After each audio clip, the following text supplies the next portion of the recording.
Thank you. Good evening. Please be seated.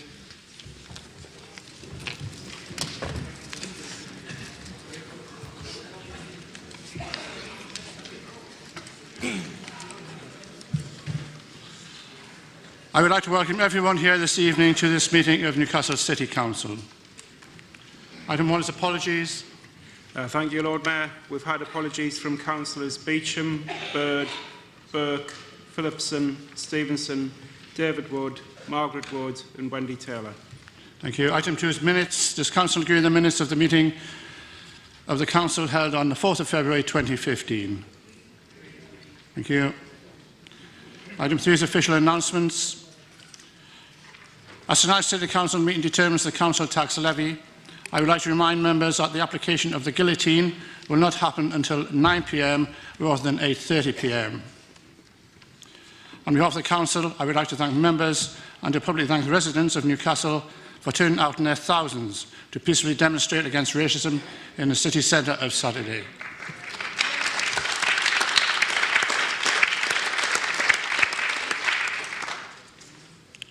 Moving on, I would again like to remind members that the next meeting of the Council will be held on Thursday, the 26th of March. There will not be a meeting in April.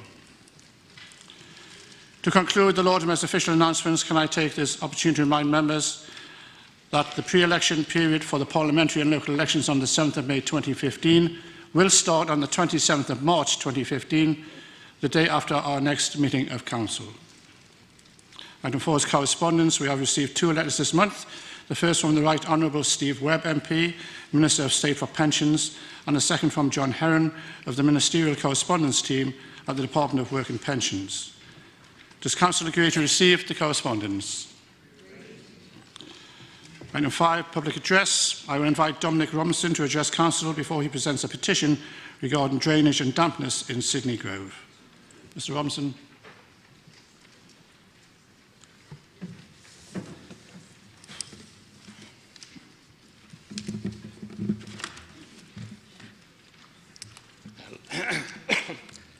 Lord Mayor, Council, thank you for allowing me to speak. My name is Dominic Robinson. I'm a builder and a landlord, and I've worked in Sydney Grove and Fenham for over 20 years. I have a passion for Sydney Grove, and I work very hard to make it a great place to live, where people want to enjoy living. But there is a problem, and the problem is that damp is severely affecting homes and the lives of the people there. There's a bit of background to Sydney Grove here. When Sydney Grove was built in the 1880s, 90s, great attention was paid by the Victorian builders to the way the houses, and more especially the drainage systems, worked. In fact, there is a restrictive covenant in place that states that the ground floor of the houses shall remain 18 inches above the curb in front of the front door.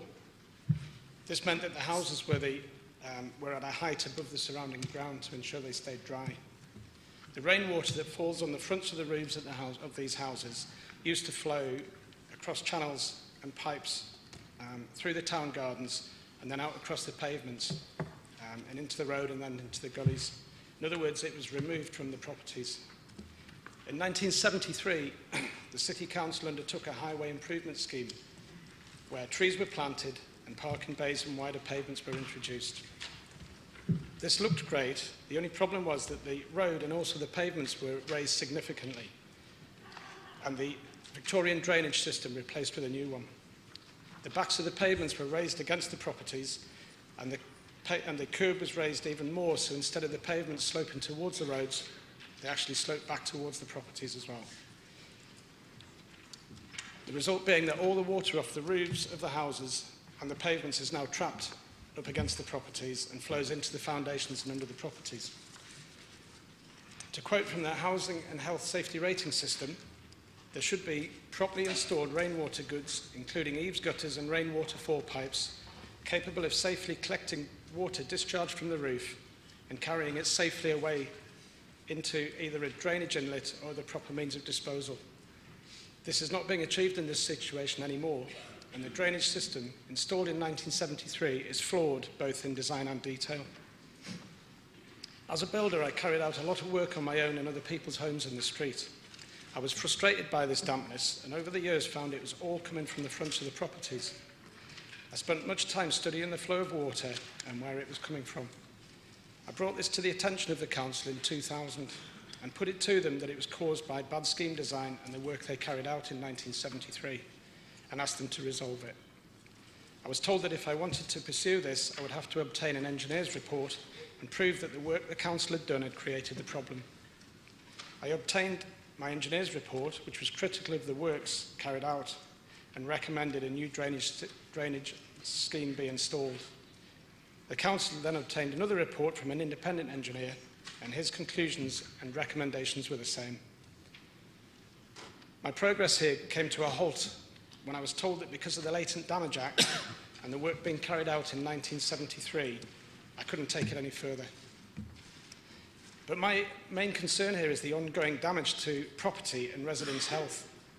The high levels of dampness and moisture permeate up through the floors and fabric of the building and create damp and humid conditions within the houses. Another effect of the high humidity is the increased cost of heating and the incidence of mould. I again refer to the Housing and Health Safety Rating System, where damp and mould is classed as a Category 1 hazard.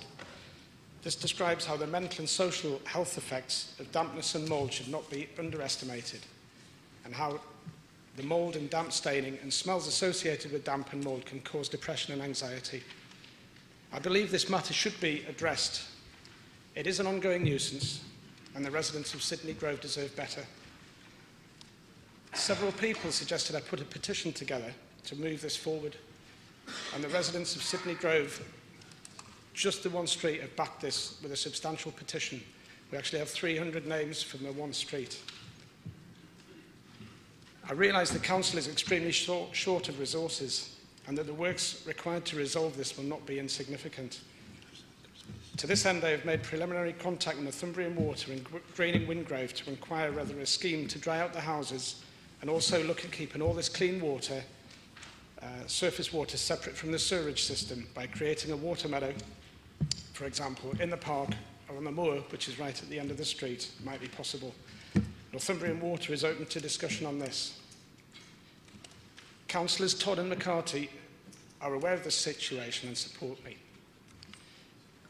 So I would like to finish with underlining how important this is. This is having a real impact on people's lives.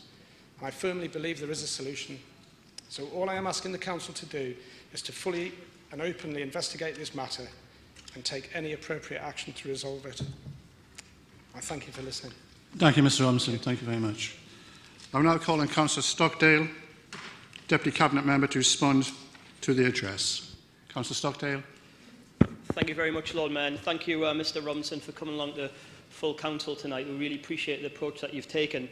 I think picking up on some of the points that you made in your address, I think the council will be happy to lend its support to exploring the possibility of a rainwater capture and recycling project involving the partners that you mentioned, and perhaps any others that we can identify that might be relevant. And if you're happy for us to do so, we would be happy to facilitate an initial meeting between yourself and those partners. Thank you. Thank you very much. Thank you. Does Council agree to refer the petition to the relevant Cabinet Member and Director? Thank you.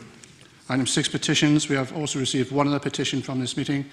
First of all, I call on Councillor Powers to present a petition regarding consultation on introduction of a parking scheme. Councillor Powers. Thank you, Lord Mayor. I've been asked by some residents to present a petition here at Council tonight. The petition is signed by 64 residents, predominantly from Bolingbroke Street, Stannington Avenue, and some from the high numbers of Hotspur Street and Cardigan Terrace as well. The petition reads, "We, the undersigned, are disappointed that Newcastle City Council is not looking at introducing a residence car parking scheme in our streets. We are angry that the local Liberal Democrats have demanded the council introduce a parking scheme where one of their councillors live, but not in other areas of the ward suffering from high levels of commuter car parking. Lord Mayor, we demand..."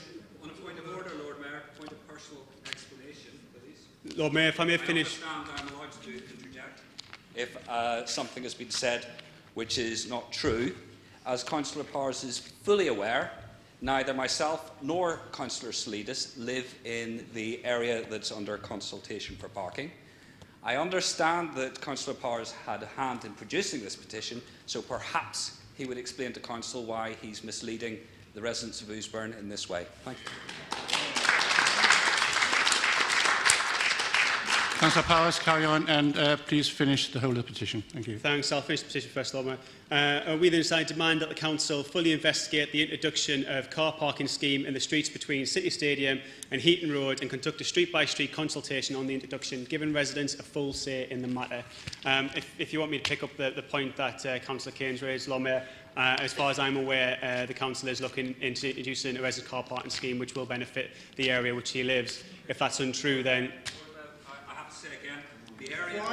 I think Councillor Kane, you've explained that. Oxford Street, Bournemouth Street, it has part of Stratford Road. It does not include the section of Stratford Road upon which I live. You've explained that. Councillor Powers has said is factually incorrect, disgraceful and of my self-interest. He should apologise to House for misleading them. Thank you. I'll repeat the point again, Lord Mayor. As far as I'm aware, it will benefit the area where Councillor Kane lives. Thank you. Okay. Does Council agree to refer the petition to the relevant Cabinet member and director? So do we have a vote? Okay, we'll have to go to a vote.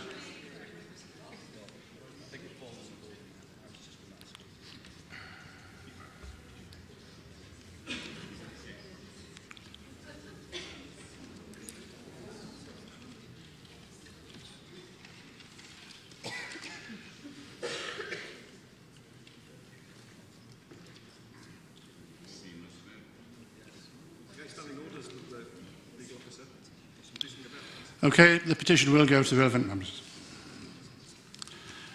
Item 7, fair choices for tough times, the budget. I will call on the Leader of the Council to move the report, seconded by Councillor McCarthy. Leader. Thank you, Lord Mayor. This is my 4th budget speech as Leader of this City Council. You might expect that these speeches get easier over time, but let me tell you that that's entirely the opposite. The decisions we're faced with get tougher every year. Despite the political divide in the Chamber tonight, I believe that deep down we all have the same connection. If there's an elderly person too frail to care for themselves, it matters to us all. If there's a family that can't get the support that they need to care for a disabled relative, it matters to us all. If there is a child growing up in poverty or at risk of exploitation, it matters to us all. But let me warn Council, without a fundamental change of direction at national level, we may not even be halfway through this era of austerity. Some warnings are that we may only be 30% of the way through the cuts that are planned for our country's public services. Since 2010, we've been presented with unprecedented challenges. We've done everything that we can to protect the people of this city from a political strategy, in my view, designed to run the region down, to divert resources elsewhere, to persist with cuts to public services which go well beyond those necessary to reduce the government's deficit. This cannot continue. We will not stand for it, and I intend to use this speech tonight to set out why, as a council, we will not stand for it, and more importantly, what we're doing about it as I deliver a 4th budget for Newcastle. Members will well know that councils have been hit virtually harder than virtually any other part of the public sector by cuts. And places like Newcastle have been disproportionately hit harder still. The government's claim that they are being fair to all councils is a fraud, and this has been proven by our own research, our heat maps, an analysis that has now been echoed independently by the Joseph Rowntree Foundation, the National Audit Office, and the Chartered Institute of Public Finance and Accountancy. Because we now have the final settlement of this Parliament, we can now look for the first time at the record over the full 5 years of this coalition government. We can reveal the facts which the government has done so much to try to hide with their spin and misinformation. 650 million transferred from the north of England to the south. The northeast of England, hardest hit of any region, has suffered more than 557 million in cuts, 165 million more than if the cuts had been divided equally. The council serving the most deprived areas of England has suffered cuts of up to £400 per person, while some of the least deprived districts in the southern Shire counties have instead seen increases of up to £14 per person. Newcastle's cut is more than double the national average, £266 per person compared to a national average of £130. And in the most recent settlement, The headline national average cut was 1.8% of revenue spending power, yet Newcastle had a cut in spending power of 4.9%, while Surrey had an increase in spending power of 3.1%. In cash terms, this is a direct loss to Newcastle of £14.9 million and a direct gain to Surrey of £25.7 million. Despite Eric Pickle's crass attempt to imply otherwise, our unallocated reserves are modest. Our unearmarked general fund reserves stand at 10.1 million, as they have done for most of the time that I've been a councillor in this authority. That's equivalent to less than a week of our operational budget. To put it another way, the cuts we face next year alone are 4 times greater than the council's entire general unearmarked reserve fund. And he seems to forget that once those reserves are spent, they can't be spent again, and we will be left with no safety net in the event of a major incident like flooding or a terrorist attack. Suggesting councils should use reserves is a red herring to mask the scale of the cuts that local authorities are facing. And I've said consistently in recent months that if the local government cuts had been divided equally between all councils since 2010, this budget which I present here today would include £38 million extra. I can now inform Council that as a result of the latest settlement, the amount by which our city has been shortchanged by this government during the lifetime of the Parliament has risen to £39.6 million. So much for the claim that we're all in this together, or that the funding settlement is fair to all parts of the country. When you look at our heat maps, you can't help but be struck by their uncanny resemblance to the maps of indices of multiple deprivation. This proves that areas of greatest need have been hardest hit.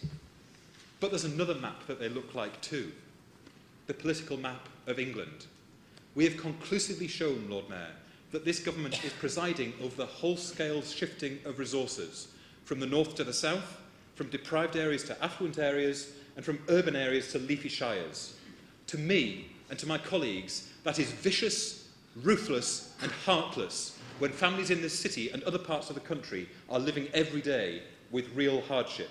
Quite simply, the burden of paying down the deficit is falling on the poorest parts of the country. That is morally and ethically wrong, as well as entrenching the north-south divide. And the awful irony is that the deficit hasn't been reduced as expected. The government has missed all its targets. All the pain, especially in places like Newcastle, but no clear gain. And what's their answer to the failure of austerity? Well, we know from George Osborne that it's more austerity.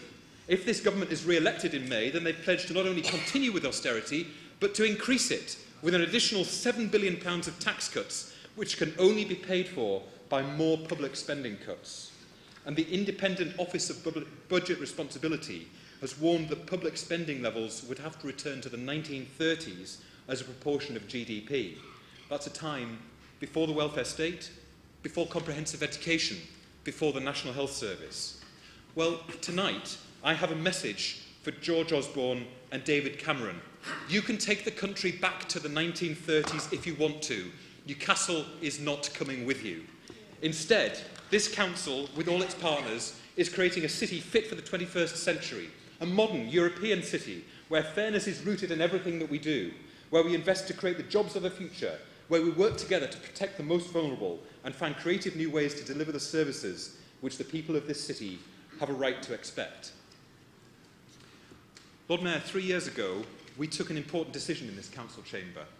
We took the brave decision to plan ahead, to set out a 3-year budget which would give us the time we needed to prepare the city for the challenges we could see on the horizon.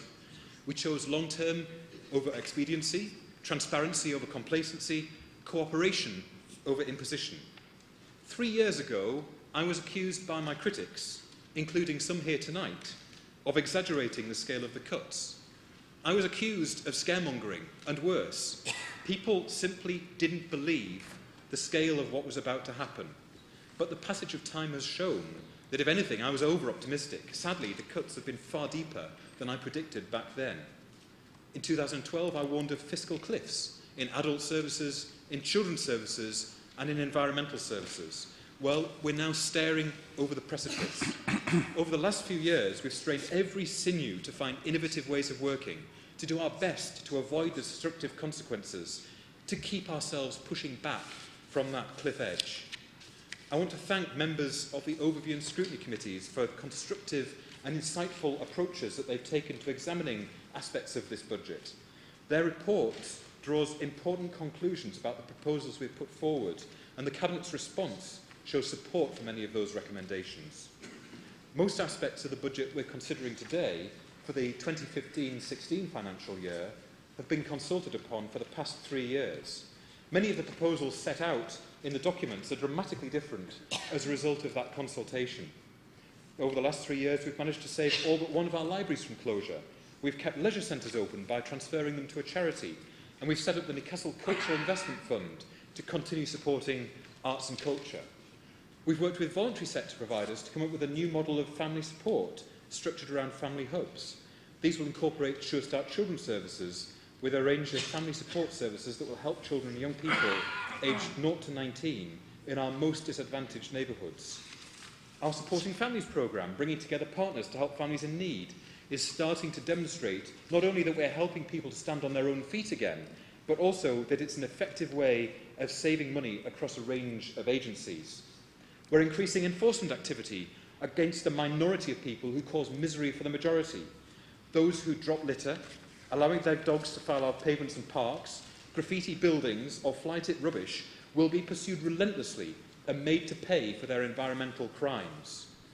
We're leading nationally on the reform and transformation of our public services. I lead on public sector reform in the Core Cities Cabinet, pushing for opportunities to join up services at a local level rather than continuing with poorly connected departmental programmes run by desks in Whitehall. And our excellent and highly respected Chief Executive, Pat Ritchie, recently co-authored a radical set of proposals for public sector reform around the country that has been welcomed from across the political spectrum. And there are many more examples of a transformational approach written throughout this budget.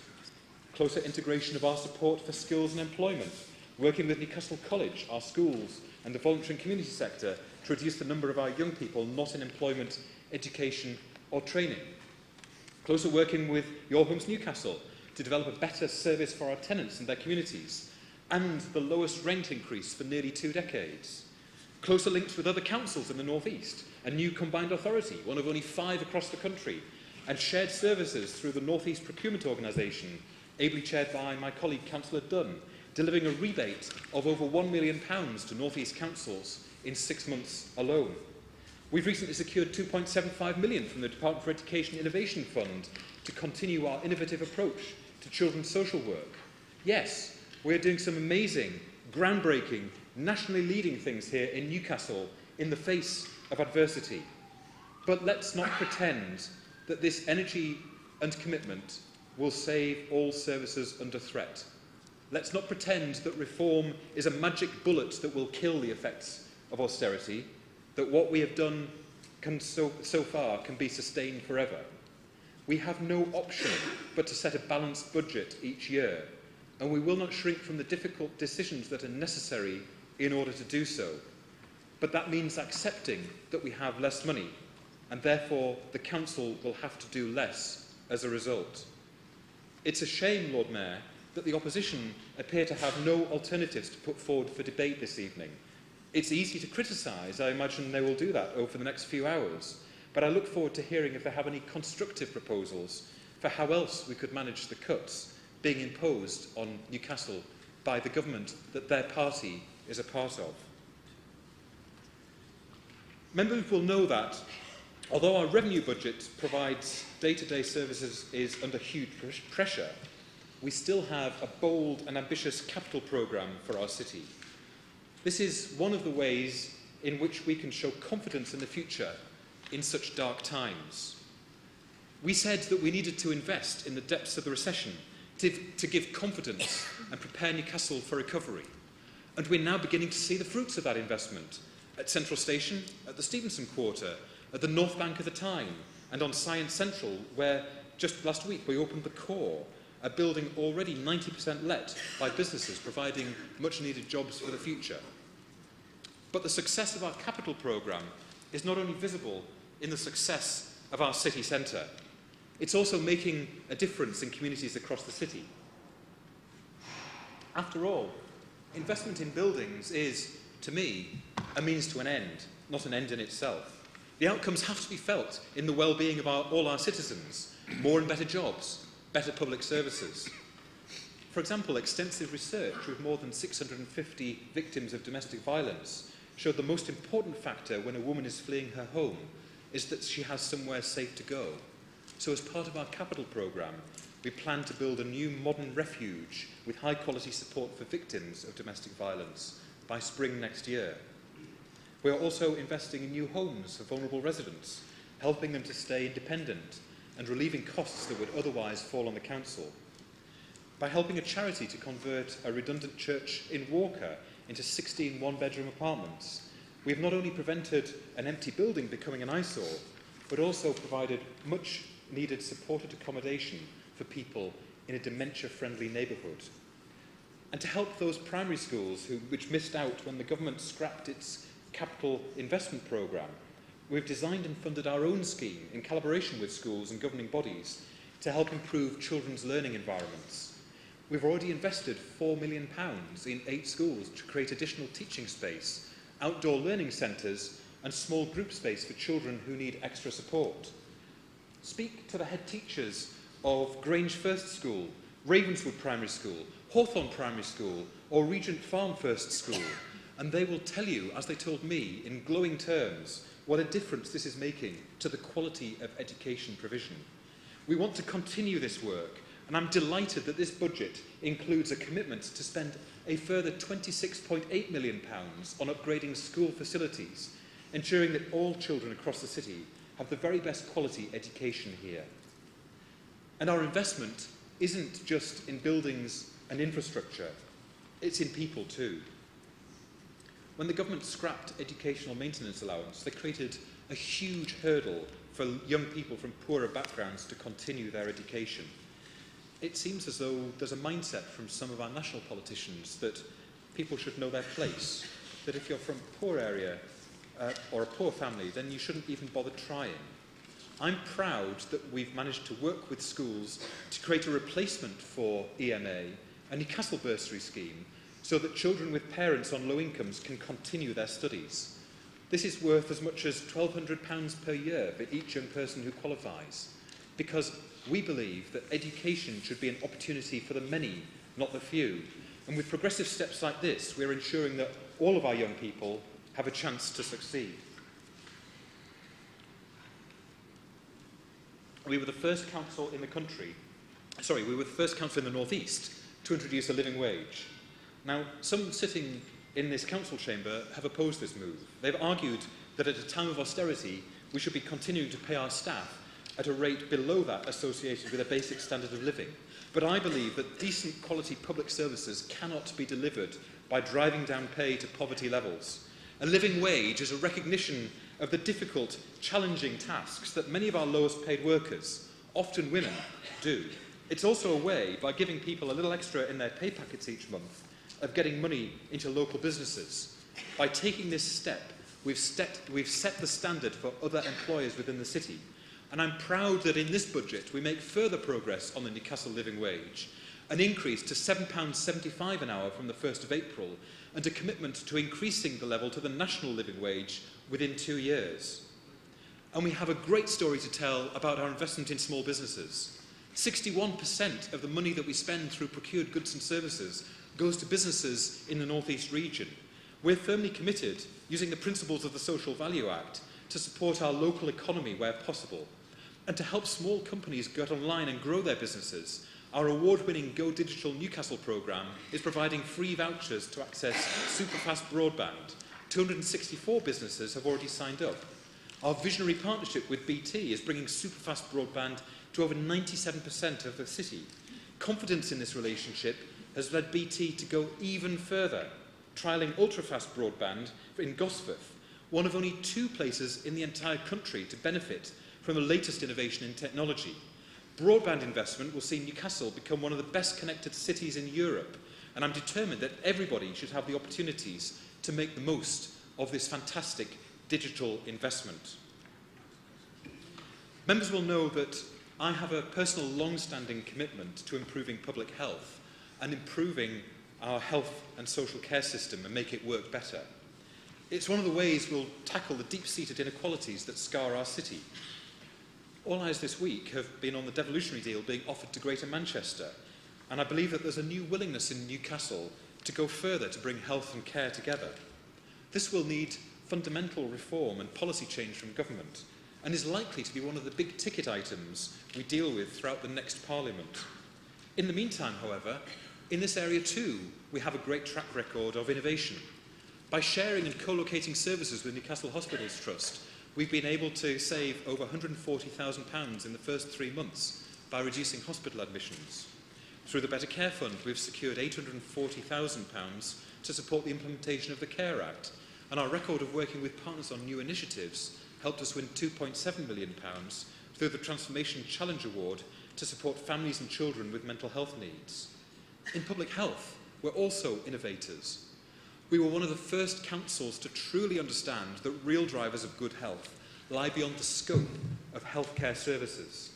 The best start in life, a secure, well-paid job, a warm, dry home, a decent neighbourhood, a feeling of belonging.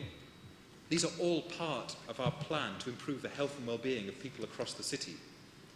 And now that public health responsibility has returned to where it belongs, with local authorities, we are even more focused on improving the health of all people in Newcastle. We've started the process of rethinking our public health spending and looking at how public health services can be better served through the wider actions of the council. For example, our Cycling in the City campaign was hailed as a breath of fresh air by the campaign group Bike Hub, and we're investing millions in new cycle networks, challenging the long-established dominance of the motor car and creating safer routes for cyclists and pedestrians. We've set about recruiting and supporting a network of healthy living pharmacies across the city. We're broadening the base of our health checks to include pharmacists and health trainers. We're proposing to bring in-house the local health improvement team so they can work more closely with staff across the whole range of council services. We propose to tender Newcastle Stop Smoking service with a view to establishing a better model of delivery with services that are more community focused. We're restructuring our drug and alcohol services in collaboration with partners across the city to ensure they rehabilitate people rather than trap them in dependency. We are working, Lord Mayor, to embed health and well-being in all of our actions and decisions and make our city an environment that generates health and well-being by default through its design, opportunities and the empowerment of its people. This bold and ambitious approach to public health will at last begin to address many of the deep-seated health inequalities that have shamed our city for generations. Now, one of the most difficult decisions this year has been whether to increase council tax. It has been frozen for the last 4 years to help families with the cost of living crisis. In contrast, the opposition in this chamber have in recent years called for above-inflation council tax rises. Their reversal of that position tonight, Lord Mayor, is interesting. Perhaps when they speak, they can explain their sudden change of heart. Now, let me be clear. I am not a fan of council tax rises. I have consistently opposed them. But the government's promise that the freeze grant would be protected has turned out to be false. By merging previous year's freeze grants into the revenue formula grant, which has then been cut year by year, the amount we accepted in freeze grant has not been protected and has diminished in value over time. A council tax rise, on the other hand, will remain a permanent increase in the council's budget. And on this basis, Lord Mayor, I do not trust the government to protect the value of the freeze grant for future years. They have broken the link established as a principle when council tax was introduced in the early 1990s between the council tax base of a local authority and the formula grant received from government. We have no alternative but to increase our council tax income in the light of such savagery, as this is the only way we can begin to future-proof our city under the current system. I'm almost done, Lord Mayor. We are therefore proposing a rise in council tax of 1.95%, which amounts to an extra 34 pence per week for a Band A property. And this year, the rise in council tax will help support vital neighbourhood services. And we also, Lord Mayor, will continue to protect those on low incomes by preserving our council tax reduction scheme despite it also falling victim to cuts in central government support. I'd like to conclude, Lord Mayor, by paying tribute to the Council's staff. Working for Newcastle City Council isn't just a job, it's a way of life, a commitment to a great city in which people are rightly proud. In common with our communities, austerity has had a devastating impact on our workforce. Our estimate 2 years ago that we would have to reduce our staffing by 1,300 jobs between 2013 and 2016 has proven to be accurate. In total, since the coalition government began its austerity programme, the Council's workforce has shrunk by 2,200, or 30%. That's about as many jobs as would be lost by the closure of Virgin Money's HQ in the city, or of Phoenix Department Store, or the complete shutdown of the offshore marine sector on the north bank of the Tyne. If any of those had happened, there would be a national task force in place overnight and national front page headlines about terrible job losses for the region. We will continue to support our staff in these tough times and do everything that we can to avoid compulsory redundancies. We're committed to supporting trade union facility time and will continue to work closely with our excellent trade unions. This is a successful partnership which has helped many of our staff to retrain in new roles, to become redeployed in other areas, and if necessary, supported to find alternative employment. Councillor Stone. This is a council that not only listens to the views of staff... This is by far the most important debate that we're having in this chamber this year, and I allow the same privilege to Councillor Faulkner. Please finish. This is a council that only listens to the views of staff, but takes action in response. What is clear, however, is the coalition government is deaf to our calls for a fairer approach. When Tory and Lib Dem MPs cheer in the Commons at the announcement of more austerity, it means more services and jobs lost, reducing support for vulnerable people and less investment in creating the next generation of jobs. The decisions we have faced this year in setting the budget have been amongst the hardest we have ever faced. 5 years of government austerity have taken a terrible toll on this council and the people of this city, and the prospects for the future look uncertain. But I'm proud of this city's response and confident that we can weather the storm of austerity together. We are focused on taking our city forward, not backward, realistic about the reduced resources available, but passionate about the difference that we can still make. This budget is not just about how we respond to cuts in revenue. It's a milestone on our journey to create a modern European city that is confident, progressive and inclusive. In the face of relentless, unfair and vindictive government cuts, our response here is bold, fair and innovative. This is a great city and our best days are ahead of us. This budget is born from that confidence. We continue to protect the most vulnerable in our city. We are investing in the city's future. We are fighting back. Lord Mayor, this budget represents fair choices in the tough times and I commend it to Council.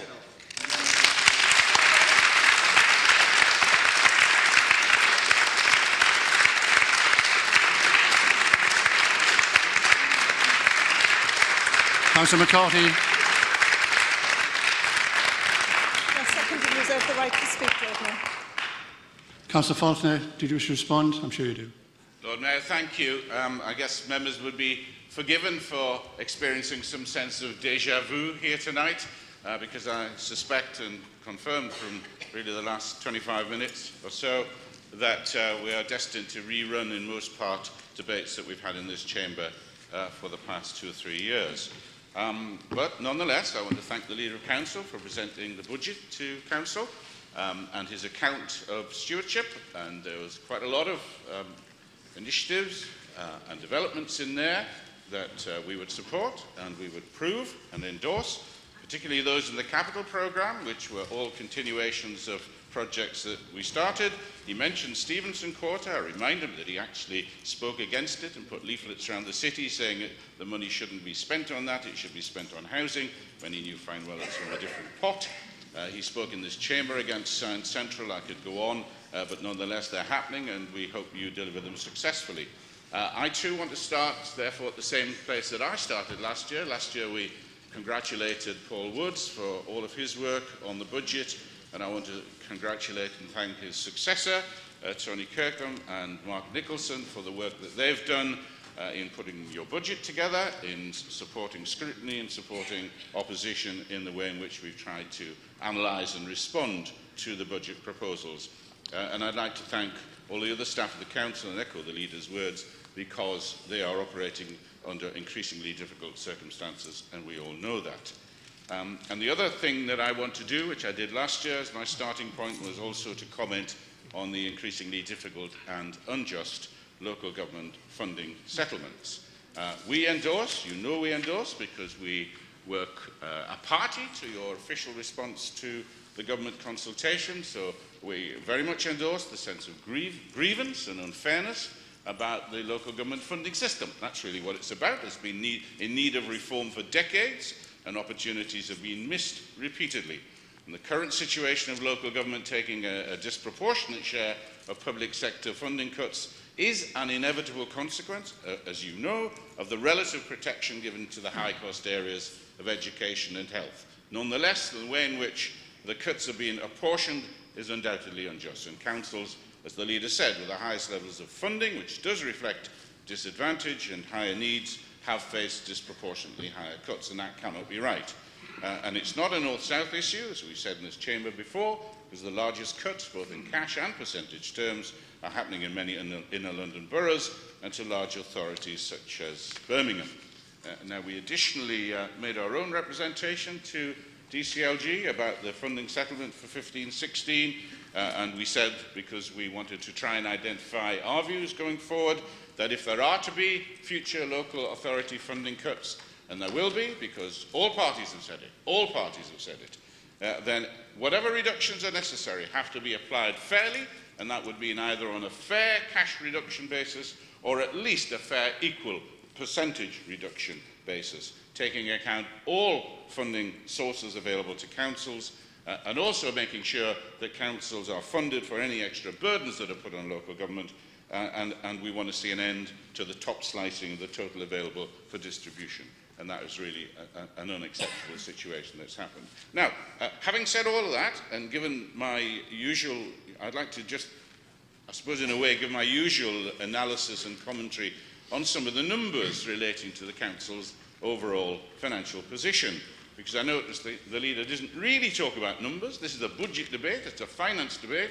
I think it's not unreasonable in such a debate that we pay some attention to the actual numbers. So we're going to do that, and I did notice that amongst all the good things that the council leader talked about having been done and in train, he made no reference to any, so far as I could see, of the truly controversial matters in the budget, reason for which several people will be here or have made consultation representations. I don't know why he didn't address them. I mean, to me, it's not just talking about the goodies, it's talking about the difficult things you've had to do and given a rationale for it and an explanation. But we haven't had them. No doubt we'll come to it. I come back to the numbers.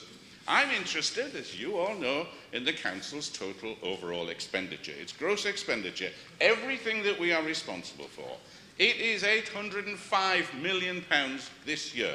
It falls next year by 1%, or £8 million, to £797 million. I am as interested in what the council spends in its total budget, in how it deploys the resources given to it, as how it deals with the cuts. Because how you use your total resources is what you will ultimately be judged for, your stewardship of the council's income and resource. And on the income side, that expenditure that I mentioned, the 797, it's funded by the following things. Revenue support grant, of course, a formula grant as was called, and that's down. We just referred to that. Council tax, which you're proposing to put up, more of that later. A share of business rates, which is up. We get a greater amount than last year. Council fees and charges and income, which is up. And the biggest figure of all, is the list of specific grants from government. I'm not talking about the revenue support grant, I'm talking about the other grants that the government gives us. £373 million, up £4 million from the current year. Now, to paraphrase Michael Caine, not a lot of people seem to know that, because we never talk about it, we never have a debate about it. But it is your starting point, it is our starting point, and we should recognise that. So, I put that on the record, and of course, as usual, the budget report is peppered with what we consider to be rather misleading statements, or what you might at best call the plausible ring of the half-truth. There's the usual trick, for example, of expressing the total of savings needed, i.e. that's the grant changes and the cost pressures across the entire gross budget, the figure I gave you, expressing that as a percentage of the revenue budget reduction. And of course that doubles the figure, so it makes it look twice as bad as it is. Bad enough. But why do this? I don't really understand why we do this. And in any case, if the savings were made anyway without affecting services, why include them at all in this kind of thing? Because it's meaningless. If you refer to the cumulative savings of the past 4 years, your budget report says, quote, many of the savings have been achieved with minimal impact on services. We're not saying it's been easy, of course it hasn't, or painless, of course it hasn't, or true for every service, but that's what your own report says. So it tempers some of this outrage about cuts, as should the fact that you actually have got increased grants across a whole range of other service areas. And yet, in page 143 of this report, you say in the period 13 to 16, we've had to reduce our budget by a third. It's just not true. The actual budget is reduced by £49 million out of £290 million. It's a big sum. I'm glad that we didn't have to implement that. It is tough. It's been tough. But tell the truth and give the right percentages. What purpose do you serve by spinning these figures? Well, I know what purpose you serve, because you'll stick it in election leaflets and all the rest of it, but it's really not acceptable. Now, I want to talk about, well, what are we all going to do about this? I went to the annual Local Government Finance Conference of the LGA at Smith Square in January. There weren't any councillors from the majority party there, other things to do, of course. There was an officer there from this council who will confirm that what I'm about to say is correct, because speaking was Mr. Chris Hopkins, who is the Under Secretary of State at DCLG. I wouldn't like to be under Eric Pickles, but he is.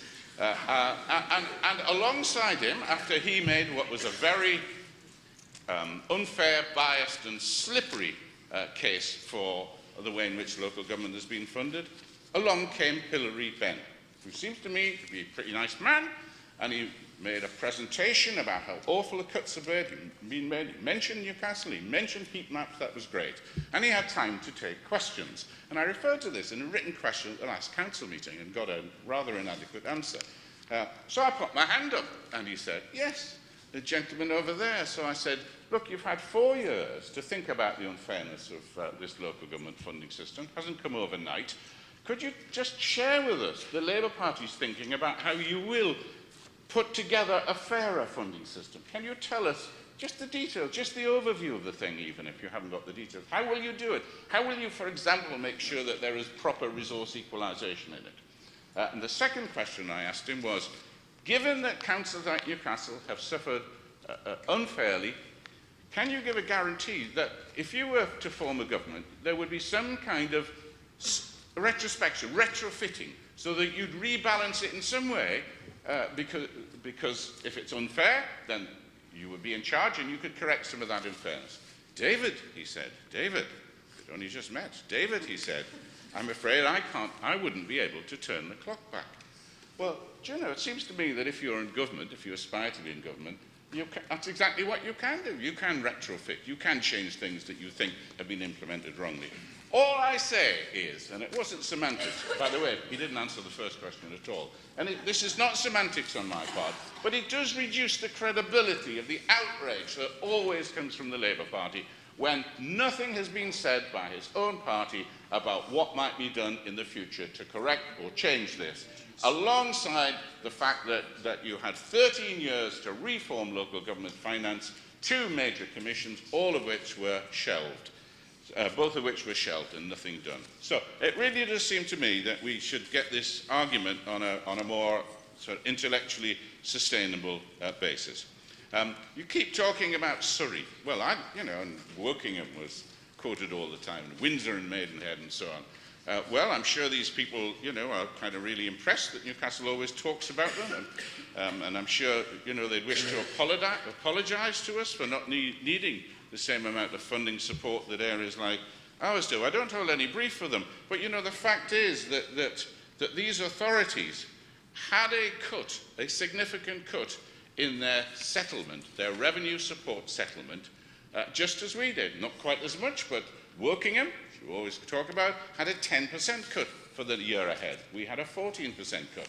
The reason behind what the leader of the council has come up with, which is the revenue spending power assessment, is because they have a much greater take from their council tax, higher value properties. They put up council tax over 1 or 2 years, add all that together, and it dwarfs the loss of the grant, whereas we do not have that. All the more reason that your party comes up and presents to us the kind of fair funding and sustainable fair funding settlement that we can take forward in the future, instead of simply the criticism. So, tonight, there are a number of things which, in this budget, with which we fundamentally disagree, and that is why we will be voting against your budget. Now, my colleagues will pick up as we go through the evening in more detail, but I'll just outline some of them. We're against the proposal to close the Tourist Information Centre. We're a major city, we're a regional capital. Not everybody is able to comfortably access information online. It's always a busy place. Please try harder to renegotiate the lease so that other services, maybe in conjunction with the private retail sector, can be offered from this centre and keep it open. The second thing, we're against the introduction of parking charges for blue badge holders. We're told it'll only save £85,000. What a tiny bit of a council budget of 797 million that is. And we're against the discriminatory effect on disabled staff and low-paid staff of the proposed changes to the staff car parking arrangements. The third thing is we want to say we're against the scaling down of the nighttime noise service, which we think significantly undermines its effectiveness and its value.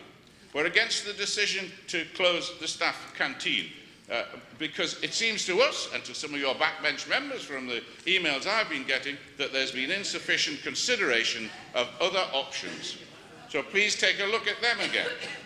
We're against your reduction in the number of apprentices that the council employs. I thought we had a shared view that the council should be setting an example on the number of apprentices we employ. But no, we're cutting apprentices, and that's a shame.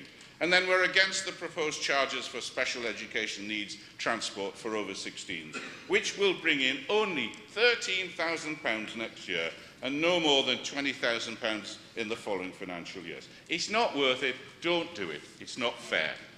Now, I want to turn now to council tax. And of course, I knew it was coming. We are constantly misrepresented by the leader of the council about this. We have never once said that we intended to raise council tax. What we said, and it's on the record, and go and have a listen to the previous council debates, because they're all there, go and have a listen to it. What we asked was, why did you not do what we did in every year we ran the council, which is to ask in your annual consultation what the public thought about different levels of council tax, particularly in the year when 50,000 people signed petitions against the closure of schools and swimming baths and so on. You never once asked them the question, would you rather pay some more council tax? Now, they might have said yes, they might have said no. Who knows? I can't predict the answer. We asked you to include it in the consultation. You never did. And you didn't do it last year, and this year you put something in, and you haven't told us anywhere in the report or anywhere in your presentation tonight what people said about that. So, that's putting the record straight. You have always said, it was in your original manifesto, as I understand it, you recommitted to it, that you weren't going to increase council tax. We were given arcane arguments in previous years, which I didn't fully understand, but the Director of Finance did at the time, which said that if we increase council tax because of the effect on precepts and the loss of the freeze grant and so on, well, I actually at one point was almost led to believe that we would have to pay money if we increased council tax and we were going to lose. Well, this year we know it's only worth £600,000, less than 0.1% of the council's overall revenue.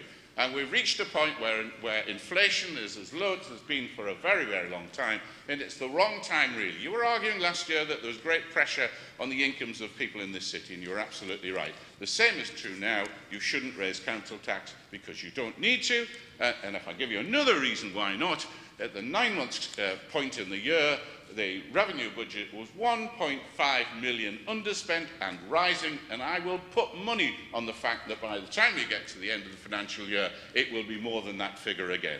Use that You don't have to raise council tax.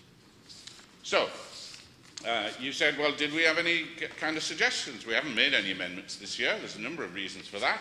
One is that every year when we brought amendments, you never debate them. Because all you do is you deliver the same pre-prepared anti-government speeches. You never debate any of our amendments, so why should we waste our time putting them in front of you? However, we will remind you about some of the proposals that we've made, and we'll mention a few more. So, scrutiny raised, as we are going to tonight, the £1.6 million that's being spent on the Cooperative Community Service, which is taking no cut in the year ahead. Now, many of us feel that we don't really get the value for money now from this service, not to that cost level anyway. And we understand that there might be a review in any case. We can find savings here. You should find savings here. And we make no apologies for returning to familiar themes, the wholly unambitious targets that you set in this council for savings in energy and other utility costs. You'll hear more about that shortly. The cost of allowances to your deputy cabinet members. Why have you got them? No offence to anyone here, you're all awfully nice people, but if we have to have that position, and we seem to have a lot more of them than we had, why are you paying them 3 times what we used to pay them? The cost of political officers assisting the leadership, the leader and the cabinet. Not as much as it was before, but you are replacing a vacant post in your office for somebody who's demonstrably a political assistant. What an opportunity for saving, which you put to one side. And you should show a lead. You should show an example on that. We talked before about considering a move to all-up elections every 4 years, and we've identified that that would save £500,000 over the 4-year election cycle. You should take a serious look at that. You should go for that. And we make no apologies either for returning to the subject of shared services. Now, Newcastle Council, we've heard it tonight, likes to make out that this council's approach to the cuts has been absolutely innovative, leading the country. They've been transforming services. Forgive me, but I think a lot of what you talked about was stuff that we put in train, different ways of doing things. Isn't that what councils do all the time? Don't councils find different ways of doing things, whether in partnership or on their own? I think it couldn't be further from the truth. To me, most services in this council are provided in the same old way, and each year's budgets are just salami sliced. That's what Unison called it publicly a few weeks ago, salami sliced. Now they're being sliced to what you call, a lot of them, minimum credible level. That's a new phrase, an interesting phrase. Now, Newcastle and neighbouring councils are undeniably behind what's going on elsewhere in the country about sharing services with us. We've said it before. Why, when you've got a combined authority now, are we continuing with 7 different economic development teams in the 7 council areas of the combined authority? Why not one approach to community safety if we have to have a police and crime commissioner through her? Why not one approach to tourism?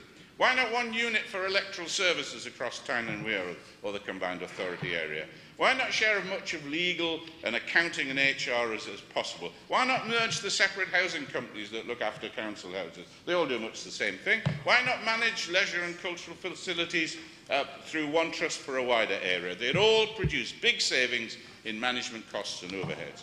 And we do say that it's time to give up these empires and end the duplication, cut the costs and support frontline services instead. And as far as within the city is concerned, you scrapped the local strategic partnership and you created this kind of rather shadowy body called 2020, where the public service leaders come together and talk about, well, I'm not sure what they talk about, because when we asked to see the papers, we were told, well, it's not an official body, so you can't see the papers. But if that's where discussion about sharing services across public bodies in Newcastle is concerned, we should all see what you're talking about, because we would like to encourage you in your way. I want to comment very quickly about roads and pavements, which I and members on both sides are, I think, extremely disappointed about the way in which our local budgets have been cut, promises broken in the last year, and it doesn't look as though there's much opportunity ahead. And we'll have some questions about why that cannot be capitalised later on this evening. I want to talk about the Family Services Review and say that in difficult circumstances, I think you've ended up after the consultation with a reasonable proposal. It kind of goes back to targeting on those most in need, which is why children's Sure Start centres were set up in the first place. But there was a lot of talk about fingering government cuts and forcing us to close some of these centres. Just to remind you, actually, that the tapering of the national funding actually began before the Labour government left office. It began about 3 years before Labour left office. So it was never funding that was always secured from the centre. It was increasingly dumped onto local authorities. But I think you've ended up with a reasonable fist of it, but we will ask questions as we go along about how you will deal with pockets of deprivation and those disadvantaged communities that sit outside the main wards where the Sure Start centres will be located. I want to mention the public health money, which you told us absolutely blindly 2 years ago. It's ring-fenced. It can only be on public health. You can't spend it to save the closure of swimming pools or anything like that, as we proposed. You didn't even debate that. That was your answer. And now, of course, you're using 385,000 of it for the support the children's centres and a whole host of other things, parks, all the things that we suggested before. And, of course, you've got 3 million more of it this year. So that's interesting. The housing revenue account, you are taking additional money out of the housing revenue account to support the general fund. We said you would. It's not been that transparent. There's not been much debate about it. You've not mentioned it tonight, but you've taken you've put extra charges on the AHRA to support the general fund, and you've also done something around interest rates, because you're charging effectively YHM or the HRA a higher interest rate on their borrowings, so you can reduce the interest rate for everything else that sits within the general fund. I think you should be more transparent about these things. It may be justified, who knows, I can't tell, but it's happened and you've done it under the radar. Final comment really about the budget presentation and the methodology and the consultation.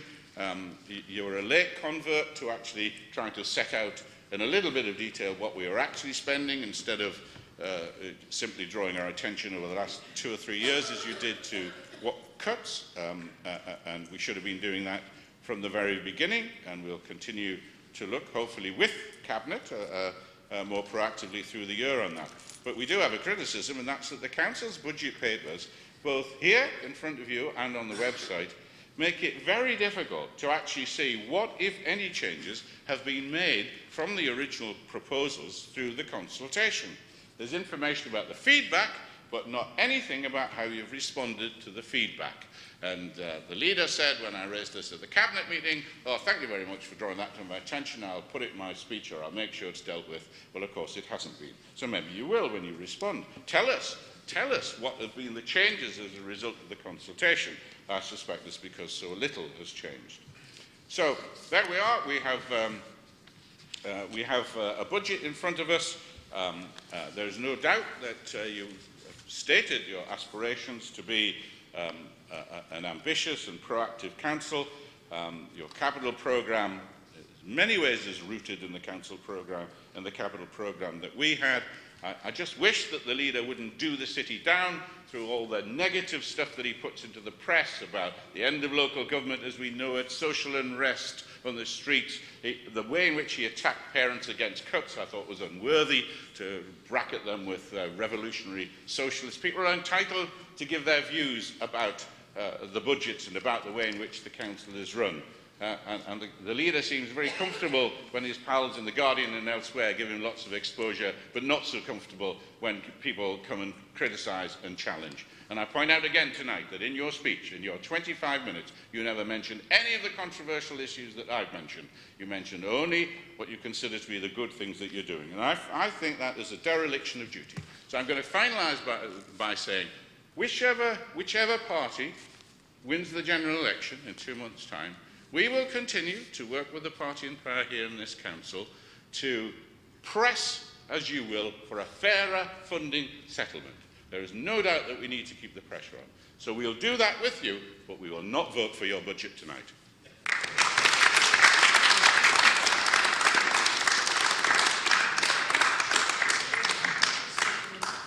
Thank you very much. A number of members have already indicated that they wish to speak. First, I propose to take these speakers one at a time from each side, and then I will ask other members to indicate if they want to speak. there is a slight imbalance within this. Okay. So, Councillor Dunn.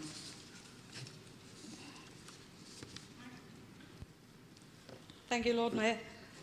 Lord Mayor, Council, this budget is clearly not the one that we in the Labour group would want to be putting forward.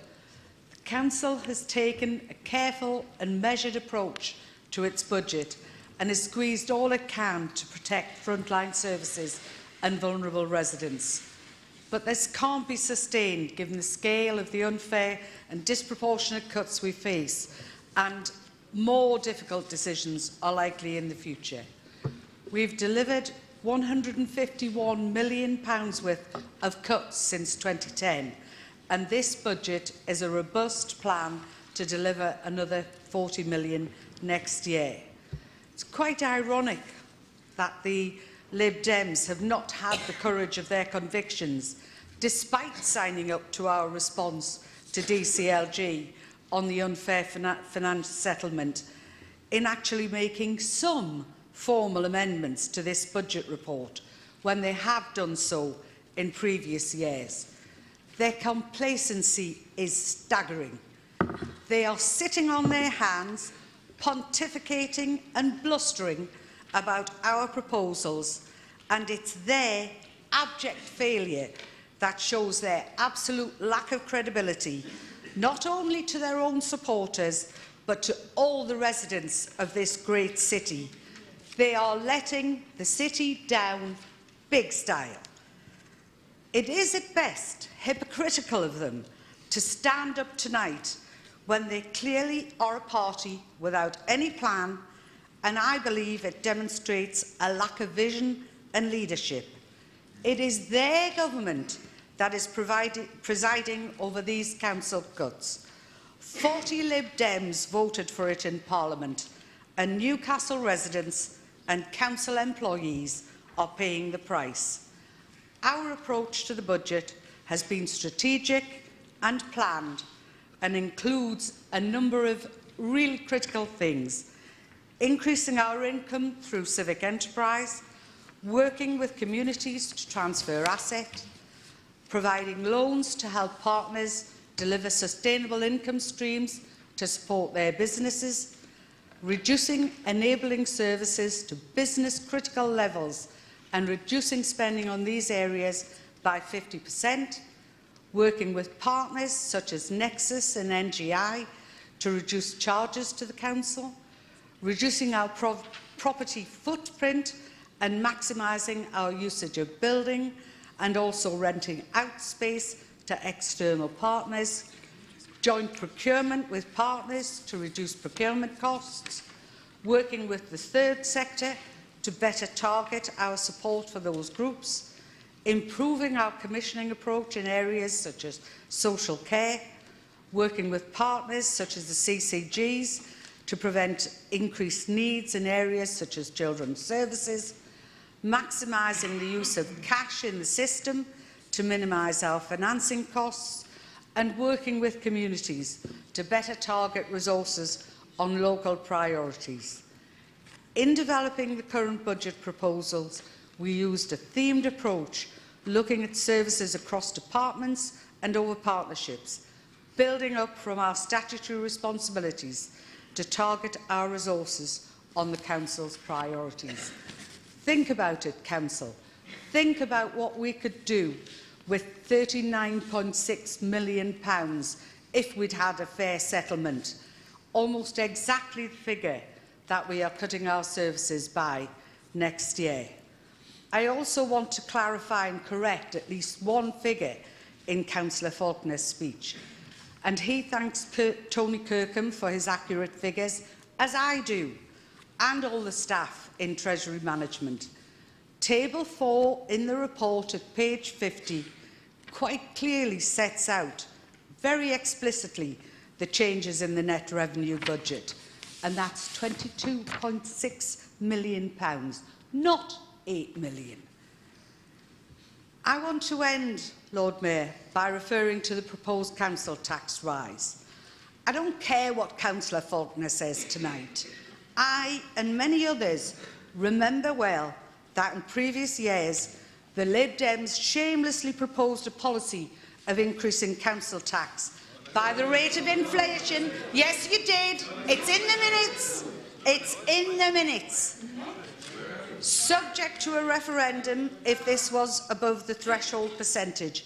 And Councillor Faulkner is even quoted in the press suggesting a council tax increase to offset the cuts. It's there, it's in black and white. And I'm sorry, but that's what we're doing, very reluctantly, proposing an increase in council tax. Our proposals mean a Band A council tax increase of up to £17.60 per year and at a Band D level £26.40. As I said before, supporting frontline services and the jobs of those who deliver them. There were mixed responses to the council tax increase during consultation, but the financial imperative is clear. We gain more from the small increase than we would in taking the freeze grant. I urge all members in this council chamber to vote for this budget, and particularly the group opposite. It's their fault we're in this position. Thank you. Councillor Nita Lower.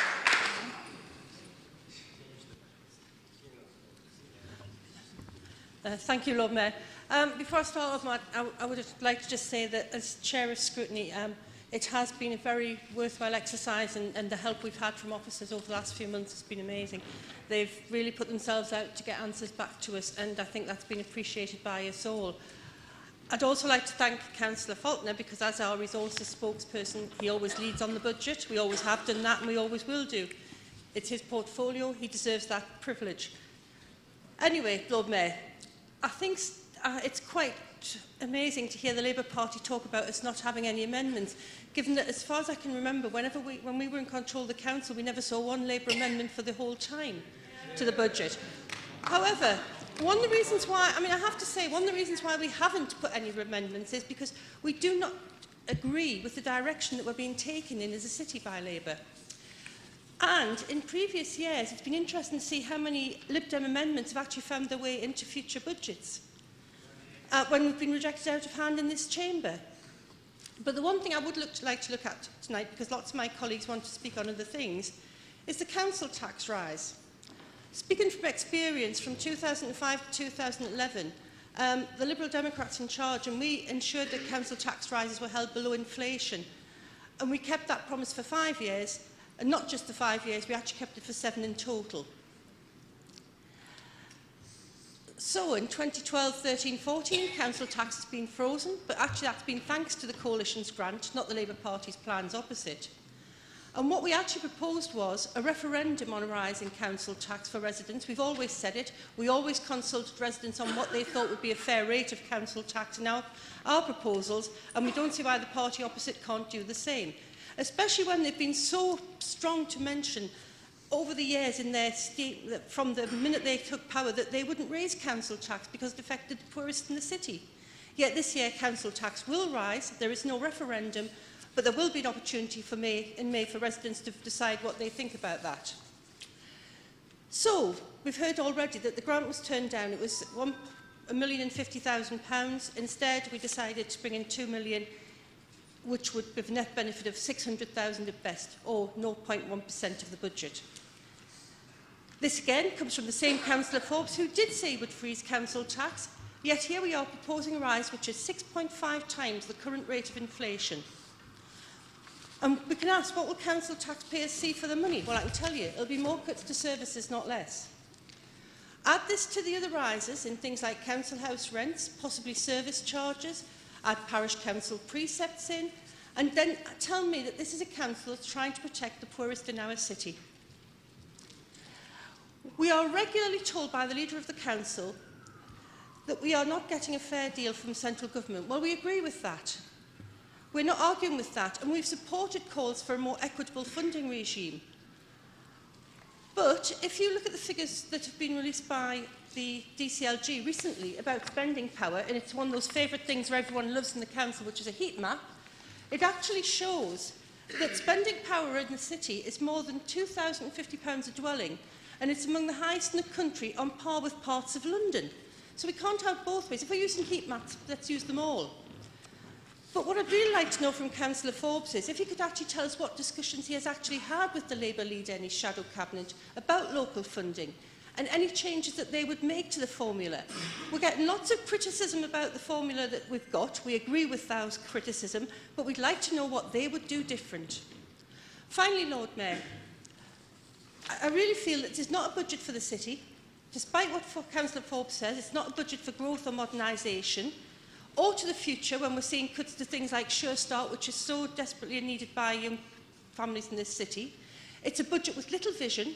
It looks to the past with little to commend it to the residents and businesses in this city. And I urge my colleagues to vote against it. Thank you, Lord Mayor. Thank you, Councillor.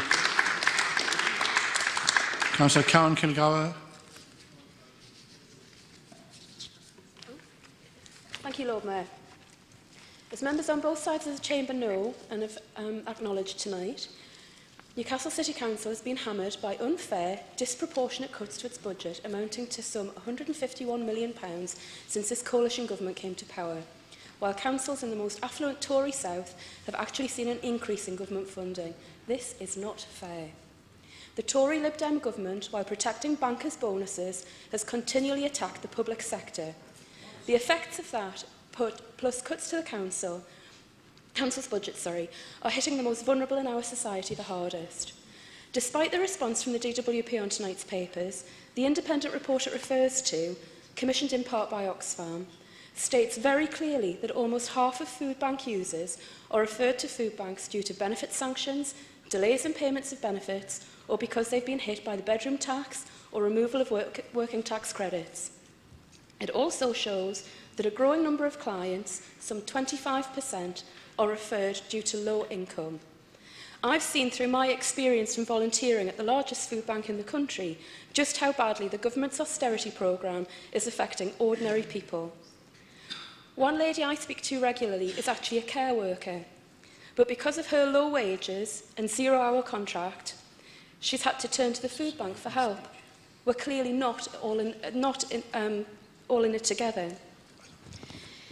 Even in the face of these unprecedented and unfair cuts, this Labour Council has done its utmost to protect our communities by, amongst other things, implementing the Newcastle living wage to start to tackle in-work poverty in the city, the Newcastle bursary that the Leader of Council mentioned earlier, investing in building homes with specialist facilities and protecting services like libraries by finding new ways of working with partners.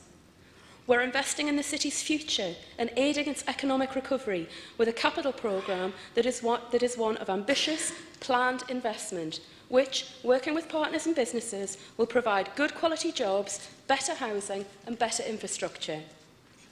In Fenham, the ward I represent, my colleagues and I have tried to emulate this approach locally by using our limited resources to maximum gain. By pooling resources with neighbouring wards, we've paid for additional welfare rights work, which in its first year helped residents claim some £845,000 that they were entitled to and which will boost the local economy.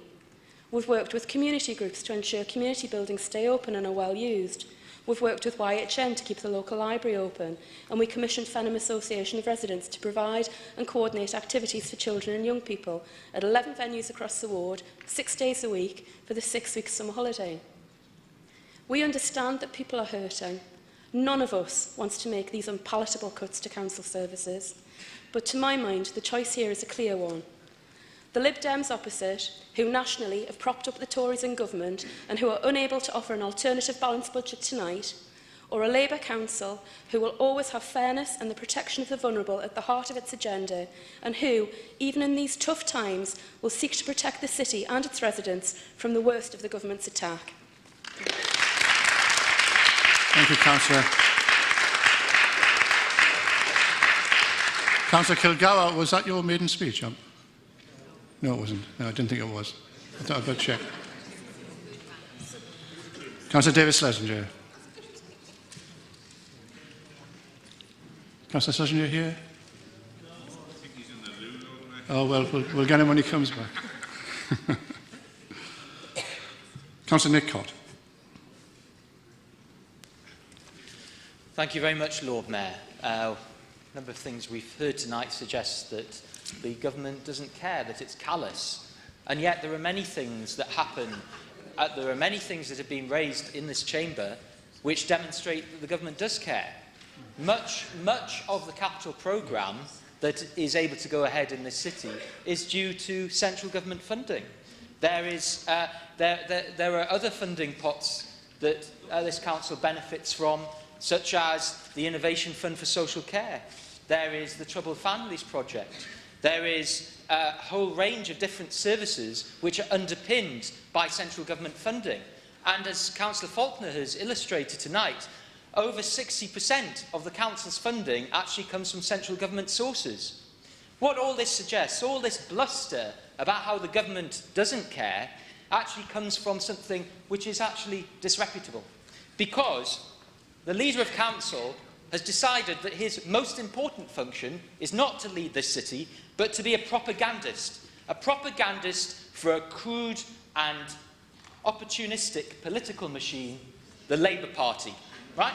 That is a disgraceful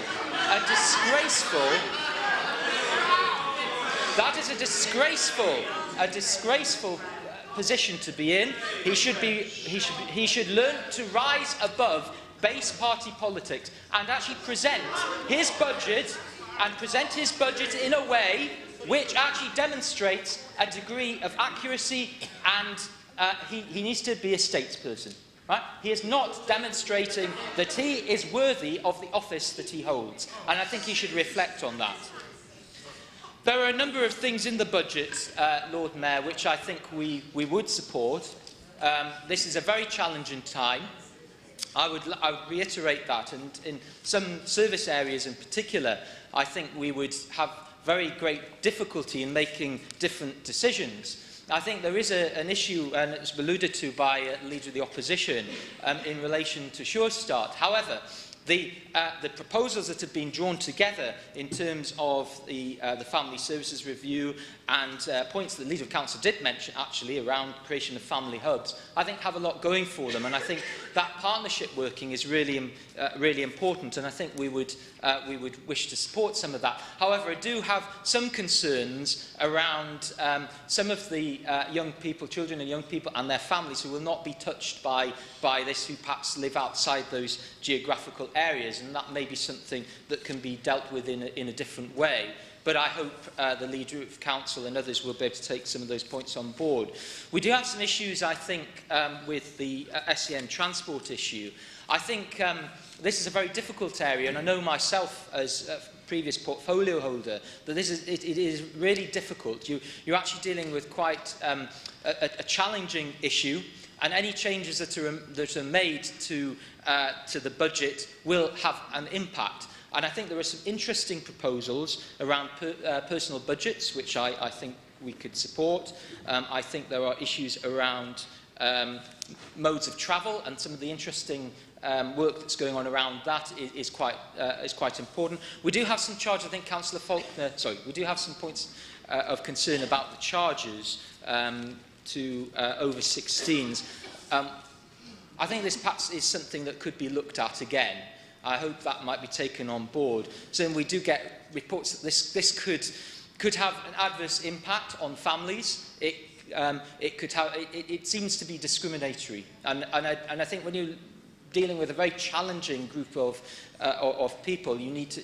I think there needs to be some equality. I don't think it should be an issue of age. And I know it's a difficult decision, but as Councillor Faulkner has mentioned, the savings are very small. Why make such savings?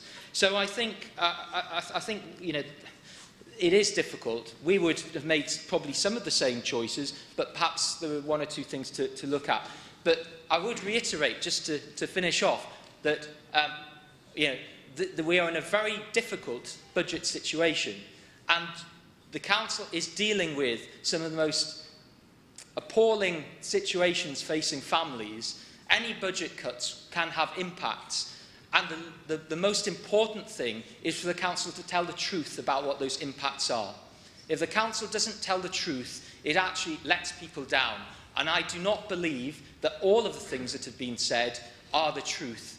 They are presented in a way, there are half-truths, there is propaganda, as I've alluded to, and I think that is something that this council needs to reflect on, because I don't think it serves anyone well. Whoever makes the points, whichever party they're from, I don't think it suits anyone well to be presenting a budget, for this council to be presenting a budget which does not demonstrate the full truth. And I hope that can be reflected upon, and I hope the Leader of Council does take on board some of my points, even though I'm sure he will not like some of the language that I have used. Okay. Thank you. Councillor Sophie White. Thank you, Lord Mayor. I'd just like to pick up upon the point about the Tourist Information Service, if that's possible. There will still be a Tourist Information Service in Newcastle. Can you face me, please? Sorry, I'll start again. Yeah. There will still be a Tourist Information Service in Newcastle that will be operated by the Newcastle Gateshead Initiative. The building will close, but the service will not. Newcastle City Council owns the lease and will be looking at alternative uses for that property. This service will not be operated from a single site, but from a number of sites that could include temporary stalls and pop-ups at different locations, particularly in the run-up or during major events that are happening in the city. This city has shown at an international level that it is capable of hosting major events, including the Olympics and the Rugby World Cup, where the spotlight has and will be on our wonderful city and what it's got to offer. In terms of potential sites, the City Library is one that has been proposed. It already sells similar merchandise that you can get in the Tourist Information Centre. Obviously, as already been said, the decision tonight is alongside some other very difficult decisions that have been made because of the disproportionate and unfair cuts that have been imposed upon this city by your Lib Dem colleagues who are part of this government. Another point I'd like to raise is that the Tourist Information Centre was not solely funded by Newcastle City Council, so other funding sources have disappeared as well and have been cut, which has made the situation more difficult. Discussions are already ongoing regarding the next steps. I think we also need to recognise the way that people are accessing information in an increasingly digital age, and we need to adapt and recognise this. I could probably say that most people in this chamber, when they either are looking to go on holiday or are actually on holiday, use the internet for research, and the use of tablets and mobile phones has made this ever more the case. We will obviously work closely with NGI to make sure that those services are provided in alternative means. As a council, we need to work at new ways of working, and just today actually I've been listening to officers and elected members from across the country talking about how they are also looking at new methods of bringing services into the same building. To reduce operating costs and to improve the service for customers. This includes putting areas such as tourism and museums into one-stop shops. This is something that Newcastle is already doing, and we will continue to look at innovative ways of working in the future. Thank you, Lord Mayor. Thank you, Councillor.